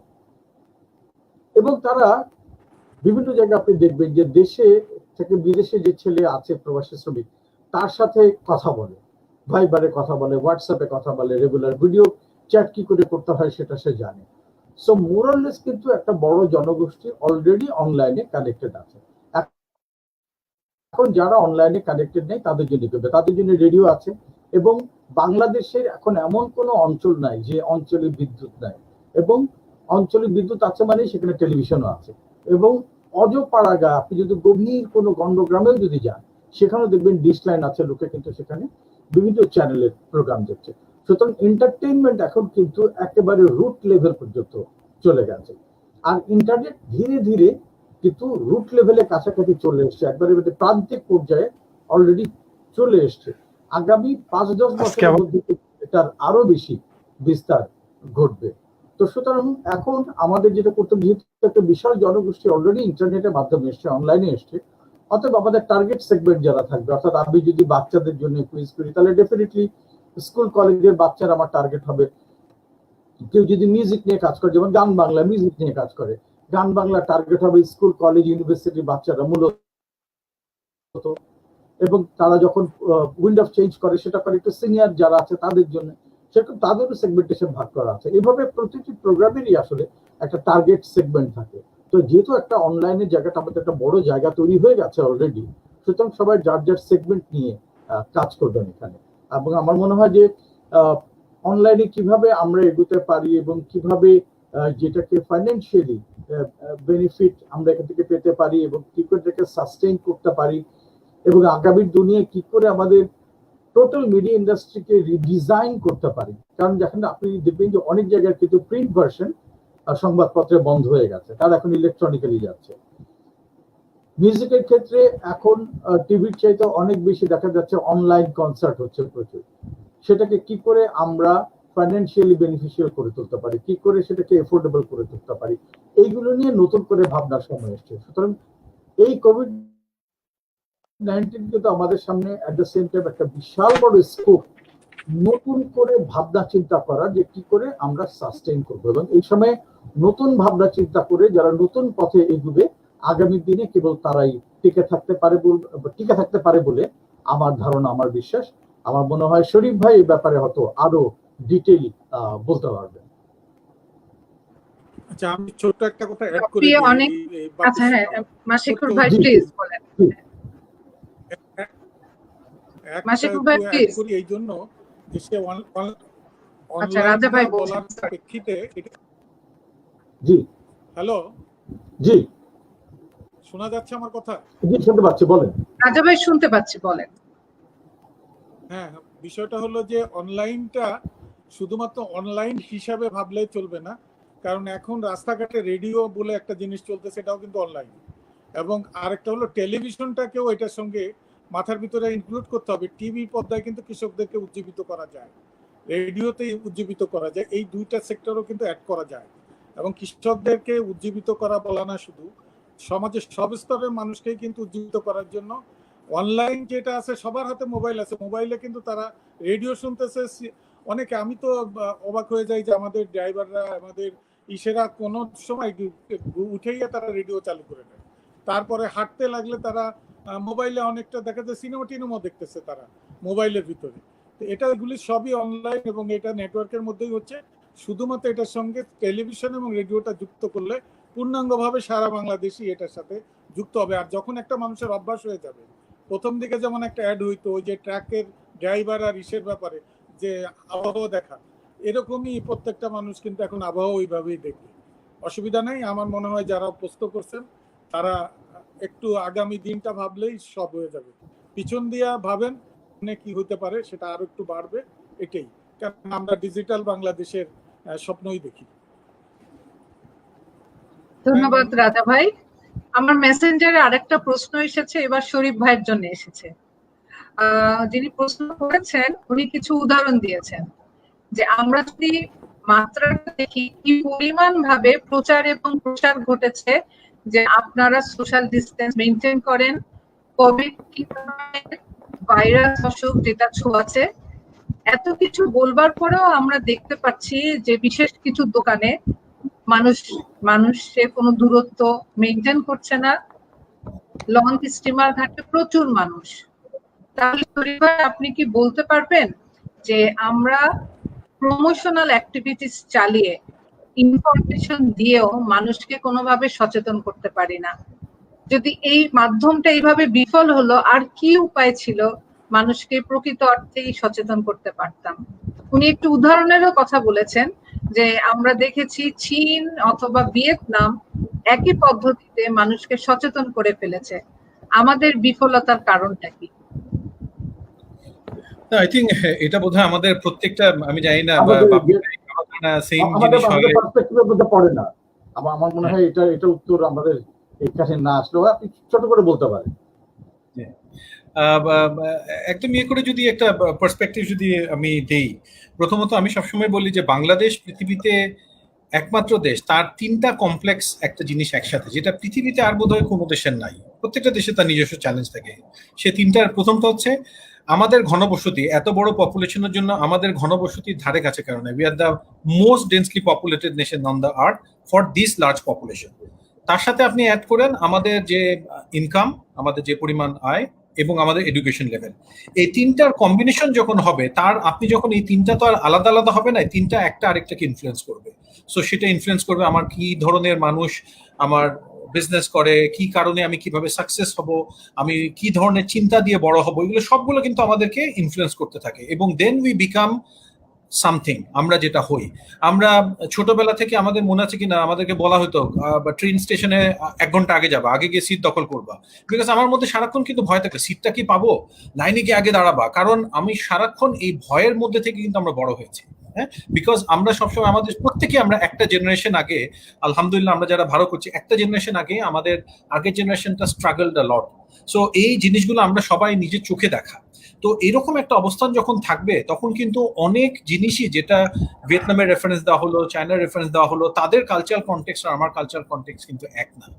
এর ফলে আমার সেম মেসেজ একটা লার্জ গ্রুপের কাছে, যেটা আমরা জানি যে আমরা বলছি এত মানুষ কেন বাইরে আছে, কেন সোশ্যাল ডিস্টেন্স মানছে না, ওদের বাসার আমি যদি তাকাই, ওনার কি বাসাটা কি রকম আছে, ওনার কোথায় উনি থাকেন, সেখানে উনি কি সোশ্যাল ডিস্টেন্স করবেন, আমি কি আশা করছি, এই চিন্তাগুলোর ব্যাপারগুলো কিন্তু আমাদের জন্য রেলেভেন্ট না। সো আমাদের এই আপনার যদি দেখি সোশ্যাল ডিস্টেন্স, আপনার কোয়ারেন্টাইন, এই কনসেপ্টগুলো এসেছে কিন্তু ওয়েস্ট থেকে। ওয়েস্টে প্রথম এফেক্ট হয়েছে, ওয়েস্ট এই কনসেপ্টগুলো নিয়ে দিয়ে দিয়েছে যে তোমরা সবাই এটা ফলো করতে থাকো, কিন্তু এটা তো is not relevant for a country like Bangladesh. তো তখন হয় কি, তখন একটা চ্যালেঞ্জ তৈরি হয়, এটাকে মানার ব্যাপারে, বুঝার ব্যাপারে, গ্রহণ করার ব্যাপারে। মানুষ তখন ভাবে, ভাই আগে বাঁচি, বা প্রতিদিন আমি তো অলমোস্ট মরার মতো করে প্রতিদিন থাকি, আপনি ভাইরাস দিয়ে আমাকে কি মারবেন? সো এগুলো যখন যেতে যেতে হয় কি এক ধরনের একটা একটা একটা এটাকে অগ্রাহ্য করার ব্যাপার হয়ে যায়। So it's not very easy, but at the same time আমাদের কনসিয়াসলি আমাদেরকে কালেকটিভলি দেখতে হবে যে আমার ভাষাটা কি হবে, আমি কোন ভাষায় মানুষকে তাকে ইনফ্লুয়েন্স করতে পারবো, কিভাবে তাকে আমি বুঝাতে পারবো, কোন কম্পোনেন্ট দিয়ে। এই জায়গাগুলোতে আমাদের কালেকটিভ স্টাডি কিন্তু কম হয়েছে। আপনি যদি দেখেন আমাদের কালচারাল স্টাডি কত আছে, যেখানে এই কমিউনিকেশন সেক্টরে আমরা নিজেরাই করিনি। সো এটা পুরোপুরি ব্যর্থতা আমাদেরকে নিতে হবে। আমাদের কি বড় বড় স্টাডি করা আছে যে বাংলাদেশের মানুষকে এই সোশিও ইকোনমিতে এইভাবে করে মানুষের কাছে রেলেভেন্টলি পৌঁছাতে হবে? আমরা করিনি। সো এটা ব্র্যান্ডের করা উচিত ছিল, যারা আমরা ইন্ডাস্ট্রিতে আছে আমাদের করা উচিত ছিল। তা আমরা যদি না করি, আমি একটা ওয়েস্টার্ন মডেল এনে ফলো করলে তো হবে না। সো আমার ধারণা ওটাই হয়েছে। So we need to study, আমাদের তরিকা আমাদেরকে বের করতে হবে। থ্যাংক ইউ শরীফ ভাই, আপনি আসলে খুব বেশি দামি একটা কথা বলে ফেলেছেন। আমরা এত কিছু অগ্রাহ্য করতে করতে প্রতিনিয়ত চলছি, হঠাৎ করে একটা ভাইরাসকে আমাদের অনেক গ্রাহ্য করতে হবে, এটা আমরা আসলে অত সিরিয়াসলি নিতে পারি না। এন্ড অফকোর্স স্টাডি করবার যে খুব প্রয়োজনীয়তা আছে সেটা আমরা বুঝেও কিন্তু বুঝতাম না। এখন কিন্তু আমাদের ঘাড়ে ধাক্কা দিয়ে এই কোভিড শিখিয়ে গেল এটা করতে হবে বেঁচে থাকবার জন্য। এর পরের প্রশ্নটাও শরীফ ভাই আপনার কাছে আসছি। আমরা অনলাইন প্ল্যাটফর্ম ইউজ করে ব্র্যান্ড, বাংলাদেশ এটার জন্য কতটুকু তৈরি? আমি মনে করি বাংলাদেশ অনেক দূর এগিয়ে গেছে। আমাদের ডিজিটাল বাংলাদেশের মুভমেন্টটা আসলে বাংলাদেশকে যে একটা বিশাল বড় একটা ইনিশিয়েটিভ এবং দিয়েছে আমাদের গ্রাউন্ডের যে তৈরি করার ক্ষেত্রে। বাংলাদেশে আমাদের ফাইবার অপটিক অনেক ডিপ পর্যন্ত এক্সটেন্ড করা, যেটা অনেক দেশেরই নেই।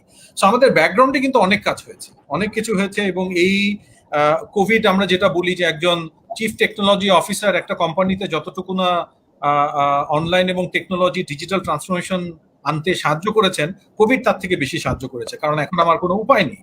এখন আপনি যদি চিন্তা করে দেখেন, আমাদের বিশাল বড় একটা ইয়াং জনগোষ্ঠী আছে।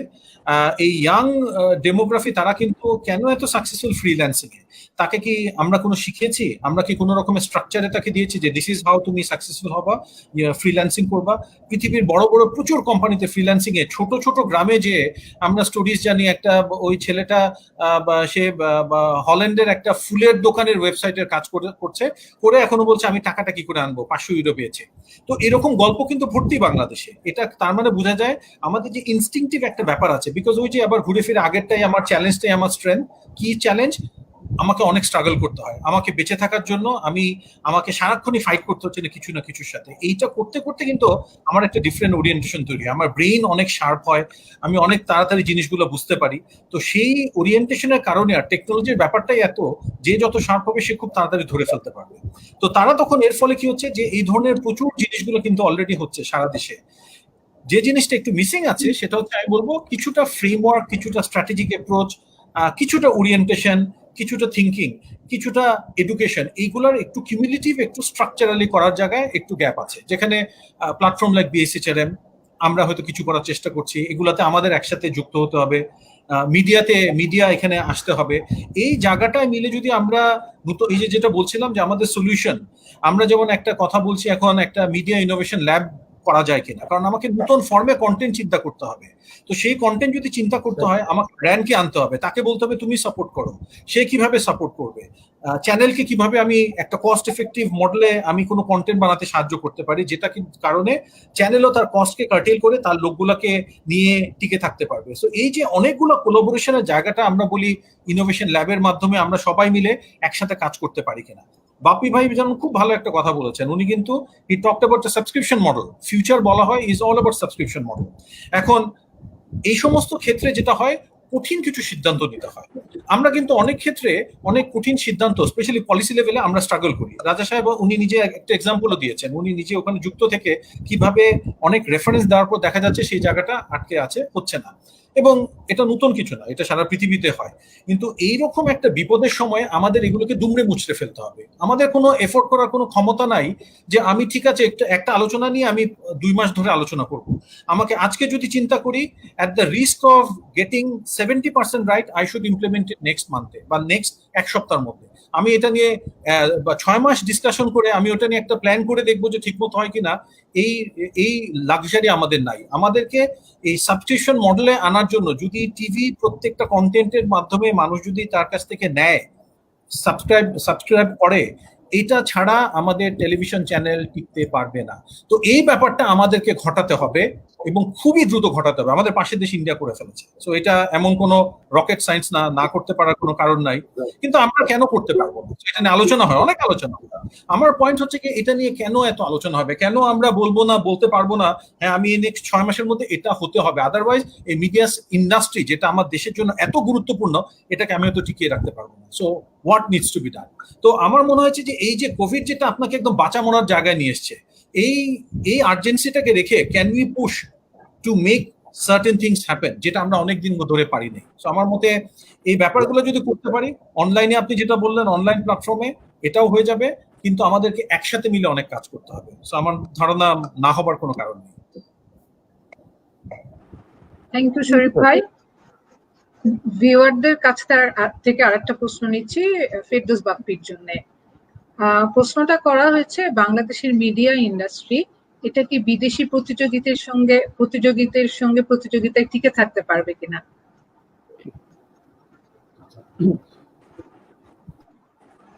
প্রথমেই বলি যে খুব সিম্পল উদাহরণ দিই, জি টিভি এবং সোনি টিভি বা জি বাংলা, এরা কি কারোর সাথে প্রতিযোগিতা করে কোনো বিদেশি চ্যানেলের সাথে? করে না কিন্তু। কারণ তার বেলায় করাই আছে এইভাবে যে বাইরের কোনো চ্যানেল ঢুকতে হলে তাকে একটা ফিস দিতে হবে এবং তিনি বাইরের কোনো বিজ্ঞাপন দেখাতে পারবেন না, ঠিক আছে, ওই বাইরের চ্যানেলগুলো। সুতরাং আমাদের দেশে কি হচ্ছে, আমরা আমাদের যে কোনো চ্যানেলকে দেখাচ্ছি, ইজিলি ফ্রি দেখিয়ে দিচ্ছি, এবং তার দ্বারা যে বিজ্ঞাপনগুলো আসে সেগুলোকেও আমরা ফ্রি দেখিয়ে দিচ্ছি। অর্থাৎ লাক্স সাবানের বিজ্ঞাপন যখন আমি জি বাংলায় দিচ্ছি, সোনি টিভিতে দিচ্ছি, তখন কিন্তু আমার যে বিজ্ঞাপনদাতা অর্থাৎ লাক্সের ইউনিলিভার, তারা কিন্তু ভাবছে যে আমি তো অলরেডি এত ধরনের বা এত সংখ্যক দর্শক পেয়ে যাচ্ছি, ঠিক আছে, আমার টার্গেট সেগমেন্টে আমি পৌঁছে গেছি, তাহলে আমি কেন এক্সট্রা টাকা দিব বাংলাদেশের মিডিয়াতে, এক্সট্রা কেন বিজ্ঞাপন দিব? তার ফলে কিন্তু আমি একটা বিশাল বড় বিজ্ঞাপনের বাজার হারাচ্ছি। আচ্ছা, আমরা যদি এটা বন্ধ করে দিতে পারতাম যে না, আপনাকে বাংলাদেশে দেখাতে হলে এই পরিমাণ টাকা দিয়ে দেখাতে হবে, সাবস্ক্রিপশন ফি এটা দিতে হবে। নাম্বার 2 হচ্ছে আপনি বিদেশি বিজ্ঞাপন দেখাতে পারবেন না, আপনি কেবলমাত্র আমার দেশি বিজ্ঞাপন দেখাতে পারবেন। এটা যদি করতাম তাহলে হতো কি, বাংলাদেশ তো মূলত আমরা আমদানি নির্ভর একটা দেশ, তাই না? যে কোনো প্রোডাক্টের বেলায় আমরা আমদানি করছি, এবং আপনি যদি দেখেন যে তার বেশিরভাগ পণ্য কিন্তু আসছে ভারত থেকে, এবং তার সমস্ত বিজ্ঞাপন আছে ভারতে, এবং সেই বিজ্ঞাপনগুলি আমরা এই ইন্ডিয়ান চ্যানেলের মাধ্যমে দেখছি। আজকে যদি নিয়ম করা হতো যে না, এই চ্যানেলগুলো দেখানো যাবে না, এই বিজ্ঞাপনগুলো দেখানো যাবে না, অটোমেটিক্যালি ওই বিজ্ঞাপনের টাকাটা বাংলাদেশে আসতো। বাংলাদেশ টেলিভিশন একটা সুন্দর নিয়ম আছে যে আপনি বিদেশি বিজ্ঞাপন দেখালে 60% টাকা এক্সট্রা দিতে হবে, কিংবা আপনি বিজ্ঞাপনে অবশ্যই যখন দেখাবেন তখন বাংলাদেশের মডেল ইউজ করতে হবে। তো আমরা যদি ওই নিয়মটা ফলো করতাম যে ভাই আপনি আপনার বিদেশি পণ্যের বিজ্ঞাপন প্রচার করবেন, কিন্তু সেটা আমাদের দেশীয় ভাবে তৈরি হতে হবে, আমার দেশীয় ডিরেক্টর করবে, আমার দেশীয় মডেল অভিনয় করবে, তাহলে দেখেন আমাদের যারা আজকে মিডিয়া ইন্ডাস্ট্রিতে আছে, লাইট বয় থেকে শুরু করে sound and look, video editing যারা আছে, তারা প্রত্যেকে উপকৃত হতো, প্রত্যেকে কাজ পেত, তাই না? এবং আমাদের ছেলেপেলেদের স্কিল সেই লেভেলে ডেভেলপ করতো, আমাদের বিজ্ঞাপনে প্রচুর টাকা আসতো। আজকে যেমন বিজ্ঞাপনের যে একটা হাহাকার আমাদের টিভি চ্যানেলে, এটা কিন্তু তখন আর থাকতো না। সুতরাং কম্পিটিশন কেন হবে? কম্পিটিশন হবার কোনো কিছু নাই। আমাদের কম্পিটিশন হবে আমাদের নিজেদের সাথে, আমাদের নিজেদের কন্টেন্টের সাথে। কিন্তু এগেইন আমার কন্টেন্ট তখনই আমি সেই লেভেলে নিতে পারবো যখন আমি সেই পরিমাণ অর্থ বিনিয়োগ করতে পারবো। আপনি যদি খেয়াল করে দেখেন, 21 টিভি যখন প্রথম শুরু করেছিল নাটক দেখানো, প্রোগ্রাম দেখানো, সেই প্রোগ্রামগুলোর মান কিরকম ছিল? এনটিভি যখন প্রথম দেখাতো সেগুলির মান কিরকম ছিল? দারুণ মান ছিল, কারণ তখন একটা নাটক কেনা হতো 5 লাখ টাকায়, 7 লাখ টাকায় বানানো হতো। এখন নাটক বানানো হয় 70,000 80,000 টাকায়, যার বেশিরভাগই নিয়ে যায় মেইন কাস্ট। তাহলে আপনি কেমন করে একটা ভালো কন্টেন্ট আশা করবেন? সো ফাইন্যান্সিয়াল ইনভেস্টমেন্টের সাথে কন্টেন্টের সম্পর্ক ডাইরেক্ট। আজকে কেন নেটফ্লিক্স দারুণ দারুণ সমস্ত মুভি দিতে পারে? বিকজ ওরা প্রচুর টাকা ইনভেস্ট করে, কারণ ওরা জানে যে আমি টাকা ইনভেস্ট করছি, আমি টাকাটা তুলে আনতে পারবো। আর আমরা জানি আমাদের বাংলাদেশের চ্যানেলে প্রোগ্রামটা টিভিটা দেখালে পরে, নাটকটা দেখালে এই টাকাটা আমি উঠিয়ে আনতে পারবো না, কারণ আমার সেই পরিমাণ বিজ্ঞাপন নাই, আমার সেই পরিমাণ বিজ্ঞাপনের বাজার নেই, সেই পরিমাণ টাকা আমি পাবো না। সো আমাদেরকে যেটা করতে হবে যে অবশ্যই ভাবে, যেটা অনেকবার হচ্ছিল, তথ্যমন্ত্রী নিজেও কিন্তু এই ব্যাপারে উদ্যোগ নিয়েছিলেন, ভেরি স্ট্রং একটা নোশন দিয়েছিলেন যে বিদেশি বিজ্ঞাপন দেখানো যাবে না, বিদেশি বিজ্ঞাপন দেখানো বন্ধ করতে হবে। কিন্তু ওই যে যেটা শরীফ ভাই বললেন যে 6 মাস 1 বছর ধরে আলাপ আলোচনা করবো না, অনেক ভালো ভালো কথা হয়েছে, it's enough, now it's time to implement. আমাদের এখন এটা ইমপ্লিমেন্টেশনে যেতে হবে যে না সরি, বিদেশি চ্যানেল চলবে না, বিদেশি বিজ্ঞাপন দেখানো যাবে, কিন্তু সেটা আমাদের দেশে তৈরি হতে হবে। অর্থাৎ আমাদের ইন্ডাস্ট্রিটাকে আমরা কিভাবে ডেভেলপ করতে পারি সেই ব্যাপারে এখন আমাদের ড্রাস্টিক অ্যাকশন নিতে হবে। এইগুলো না করলে আমাদের মিডিয়া ইন্ডাস্ট্রিকে, সেটা সংবাদপত্র হোক, গান বাজনা হোক, টেলিভিশন চ্যানেল হোক, রেডিও স্টেশন হোক, যাই হোক না কেন, কোনোটাকেই বাঁচানো সম্ভব না। থ্যাংক ইউ ফেরদৌস বাপ্পি, খুব যথার্থ একটা জায়গাতেই উল্লেখ করা হয়েছে। আমাদের কাছেও এই একই উদাহরণ এসেছে ইন্ডিয়ার থেকে, যে কোভিড এর মতন পরিস্থিতিকে মোকাবেলা করবার জন্য ওদের শ্রম আইনে যে যে পরিবর্তন করা দরকার ওরা অলরেডি সেগুলোকে অ্যাড্রেস করে গিয়েছে। এটা আসলে বাংলাদেশের জন্য এখনো অ্যাপ্লিকেবল। আমরা যদি ডু ইট বাই ইয়েস্টারডে এই কনসেপ্ট না নিয়ে আমাদের পলিসি, যেখানে যে ধরনের পলিসি পরিবর্তন করা দরকার, আমরা যদি আসলে করে উঠতে না পারি, তাহলে কোনোভাবেই আসলে যে কোনো ক্ষেত্রেই, যে কোনো সেক্টরেই আসলে বিদেশি প্রতিযোগীদের সাথে আমরা টিকে থাকতে পারবো না। টাইম ডিমান্ড বলে যে ব্যাপারটা আছে, সেটার সাথে আমাদেরকে অবশ্যই অ্যাড্রেস করে ফেলতে হবে, and of course that's by yesterday. We do not have any more time. আমরা অনুষ্ঠানের প্রায় শেষ পর্বে চলে এসেছি, তো আমরা আর কোনো প্রশ্ন নিব না। আমি এখনই মাশিকুর রহমান ভাইকে বলবো এটা শেষ করতে। তার আগে সবার জন্য যেটা জানাচ্ছি, অনেক ভিউয়ার্স কিছু কমেন্ট দিয়েছেন, তারা সবাই বলতে চেয়েছেন thanks to all for such a good discussion session, এবং কেউ উল্লেখ করেছেন এইভাবে, really very good initiative sir, go ahead, we are with you. আরো অনেকেই আছেন যারা অনেক রকমের মন্তব্য দিয়েছেন, এই মন্তব্যগুলো থাকবে, আপনারা পরবর্তীতেও দেখে নিতে পারবেন। মাশিকুর ভাই, নাও ফ্লোর ইজ উইথ ইউ। না, থ্যাংক ইউ সো মাচ। আমি তিনজন বিশেষজ্ঞর কথা শুনছিলাম, রিয়েলি খুব ভালো লাগছিল। তো আমি যেটা বলবো, শরীফ ভাই প্রথমেই বলেছেন যে মানুষকে সেন্টারে আনতে হবে। আমরা তো বিএসএইচআরএম মানুষকে নিয়ে কাজ করি, মূলত আমাদের পিপল সেন্ট্রিক।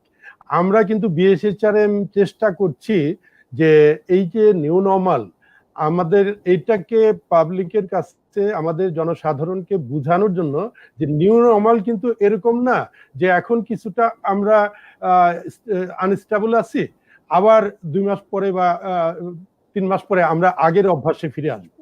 আগের অভ্যাসে, আগের টেকনোলজি, আগের কিছুই আর ফিরে আসবে না। নিউ নর্মাল নতুন ভাবে আসবে। কাজে আমাদের মাইন্ডসেট করতে হবে যে এই নিউ নর্মালকে আমাদের অ্যাড্রেস করতে হবে, এবং এই জন্য যে পিপল সেন্ট্রিক যে ডিসিশন গুলা নিতে হবে। দিলরুবা আপা একটা ভালো কথা বলেছেন, যে একজন প্রশ্ন করেছেন যে ইন্ডিয়ায়, শ্রীলঙ্কায় আমরা সবাই জানি যে ইতিমধ্যে বিএসএইচআরএম মডার্ন এইচআর এর যে ফাদার অফ মডার্ন এইচআর বলা হয়, ডেভ উইলিচ, তাকে নিয়ে এসেছিলাম আমরা। উনি আমাদের সাথে প্রায় 1 ঘন্টা ছিলেন। তারপর world federation of peoples management অ্যাসোসিয়েশনের ভাইস প্রেসিডেন্ট এবং প্রেসিডেন্ট ইলেক্ট তারা ছিলেন, এবং এশিয়া প্যাসিফিকের অনেকে এসেছিলেন। প্রত্যেকটা দেশেই আমরা দেখেছি যে তারা এই নিউ নর্মালকে এমব্রেস করার জন্য, নিউ নর্মালকে গ্রহণ করার জন্য, চেঞ্জেস গুলাকে অ্যাকসেপ্ট করার জন্য তাদের দেশের প্রয়োজনীয় সব ব্যবস্থা তারা করছেন। তো আমাদের যেটা করা হচ্ছে, ডেফিনেটলি ভালো ভালো কিছু উদ্যোগ নেওয়া হচ্ছে, কিন্তু আমার মনে একটা ভয় হলো যে আমরা বোধহয় ভাবছি যে একটা সিডর বা বন্যা এরকম কিছু ঝড় হয়েছে, এটা কিছুদিন চলে গেলে রিলিফ দিয়েই ঠিক হয়ে যাবে। কিন্তু এইটা এরকম চিন্তা করা ঠিক না। আমাদের সরকার আমাদের প্রতি বিরূপ ভাববেন কিনা আমরা জানি না। আমরা বিদেশে কিভাবে তারা এই চ্যালেঞ্জটা মোকাবেলা করছে, আমাদেরকে চিন্তা করতে হবে। প্রত্যেকটা চ্যালেঞ্জ কিন্তু অপরচুনিটিস নিয়ে আসে। আমাদের সেই কি অপরচুনিটিস আছে সেটা ফাইন্ড আউট করে আমাদেরকে কাজ করতে হবে।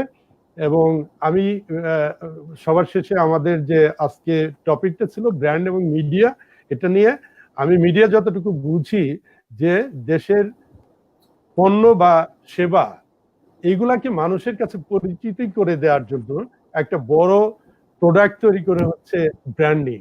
এবং এই ব্র্যান্ডিংটা আমার মনে হয় শরীফ ভাই বা বাপ্পি ভাই, রাজা সাহেব আপনারা একমত হবেন কিনা, এই ব্র্যান্ডিংটা মিডিয়ার মাধ্যমে পাবলিকের কাছে পৌঁছে। কাজে এই দুইটা খুব অঙ্গাঙ্গিকভাবে জড়িত। এবং আমরা যেহেতু মানুষ নিয়ে কাজ করি, এই শিল্প যদি না বাঁচে, এই ইকোনমি যদি না বাঁচে, এই ইন্ডাস্ট্রিগুলো যদি না বাঁচে, তাহলে আমাদের পিপুলরা কোথায় কাজ করবে? আমরা শুধু এইচআর এর কথা ভাবছি না, আমাদের কিন্তু এই লাইন ম্যানেজার বা এই ক্রস ফাংশনাল যে ইউনিট গুলো আছে, তারাও কিন্তু এইচআর এর রোল প্লে করে। আজকে মিডিয়া কর্মীরা চাকরি হারাচ্ছে, আমাদের গার্মেন্টস কর্মীরা চাকরি হারাচ্ছে, কিন্তু আমাদের অনেক পলিসি নেওয়া হয় নাই। প্রথম একদিন যখন আমরা 4 জন আমাদের ইয়াং এইচআর প্রফেশনাল আমরা আলাপ করেছিলাম, অন্যান্য দেশে পেনশনের একটা স্কিম আছে যেটা সরকারের নিয়ন্ত্রণে থাকে অনেক। তারপর আপনার রিস্ক ম্যানেজমেন্ট অ্যাসেসমেন্ট করে ওখানে রিস্ক ম্যানেজমেন্ট ফান্ড থাকে, এই সমস্ত রিস্কগুলোর সময় ওই ফান্ড দিয়ে ম্যানেজ করা হয়। কিন্তু আমরা মাত্র 2 মাসেই আমাদের সমস্ত ইন্ডাস্ট্রিগুলো হাত গুটিয়ে লে of, cut, salary cut, bonus, এগুলোর মধ্যে সব আমরা যাচ্ছি। আমাদের প্রিপেয়ারনেস ছিল না। তো আমি যেটা মেসেজ সবচেয়ে বলবো যে আমাদের এই কোভিড থেকে যে লেসনগুলো আমরা পাচ্ছি, এটা আমাদের পোস্ট কোভিডে আমাদের প্রিপেয়ারনেসের জন্য ইউজ করতে হবে। এবং সমস্ত ইন্ডাস্ট্রি, মিডিয়া ইন্ডাস্ট্রি বলি, আমাদের প্রোডাকশন, সার্ভিস ইন্ডাস্ট্রি, সমস্ত কিছু আমাদের এর মধ্যে আসবে। এবং আমি পরিশেষে অনেকক্ষণ সময় দেওয়ার জন্য, আমি জানি শরীফ ভাই, বাপ্পি ভাই, রাজা সাহেব তারা অত্যন্ত ব্যস্ত মানুষ, এবং রাজা সাহেব যদিও কোয়ারেন্টাইনে থাকেন, আমি জানি যে উনি রাত্র 2টা-3টা পর্যন্ত অনেক কাজ করেন এবং করেন। শরীফ ভাই চমৎকার ভাবে বলেছেন, বাপ্পি ভাই really it's a good session, এবং আমাদের অনেক কিছু এখান থেকে টেকওয়ে নেওয়ার মতো আছে। এবং আমরা মনে করি সামনে আপনাদের সাথে বিএসএইচআরএম, শরীফ ভাই, বাপ্পি ভাই এবং রাজা সাহেব অত্যন্ত ভালো পজিটিভ একজন মানুষ। আমরা আপনাদের সহযোগিতা পাবো। আপনারা আমাদের আহ্বানে, আমাদের প্ল্যাটফর্মে এসে অনেক মূল্যবান বক্তব্য দিয়েছেন, এবং এইগুলো আমরা নোট করে আমরা সবগুলো সামারাইজ করে একটা আমাদের ভবিষ্যৎ কর্মপন্থা ঠিক করার চেষ্টা করব। আপনাদের সবাইকে অনেক ধন্যবাদ, এবং দর্শক শ্রোতা যারা দেখছেন তাদেরকে অনেক ধন্যবাদ। সবাই ভালো থাকবেন, স্বাস্থ্যবিধি মেনে চলবো আমরা, এবং ভবিষ্যতের জন্য প্রিপেয়ার্ডনেস, নিউ নর্মালের জন্য আমরা সবাই রেডি হব। আমরা ওল্ড নর্মাল এর জন্য আর যাব না। আমরা সবাইকে ধন্যবাদ। শুভরাত্রি। ধন্যবাদ দিলরুবা, আপনাকে বিশেষ করে ধন্যবাদ। মাসিক ভাই আপনাকে ধন্যবাদ। সবাইকে শুভরাত্রি। খুব ভালো লাগলো আপনাদের সবাইকে নিয়ে অনুষ্ঠানটা করতে পেরে। অনেক অনেক ধন্যবাদ। ভালো থাকবেন। আল্লাহ হাফেজ। আপনাকে ধন্যবাদ দেওয়া নেই, আপা অত্যন্ত চমৎকার ভাবে মডারেট করেছেন। My pleasure. It will be continued. Thank you. Thank you. আল্লাহ হাফেজ। আল্লাহ হাফেজ। মডারেটরকে এক্সট্রা ধন্যবাদ দেওয়া দরকার।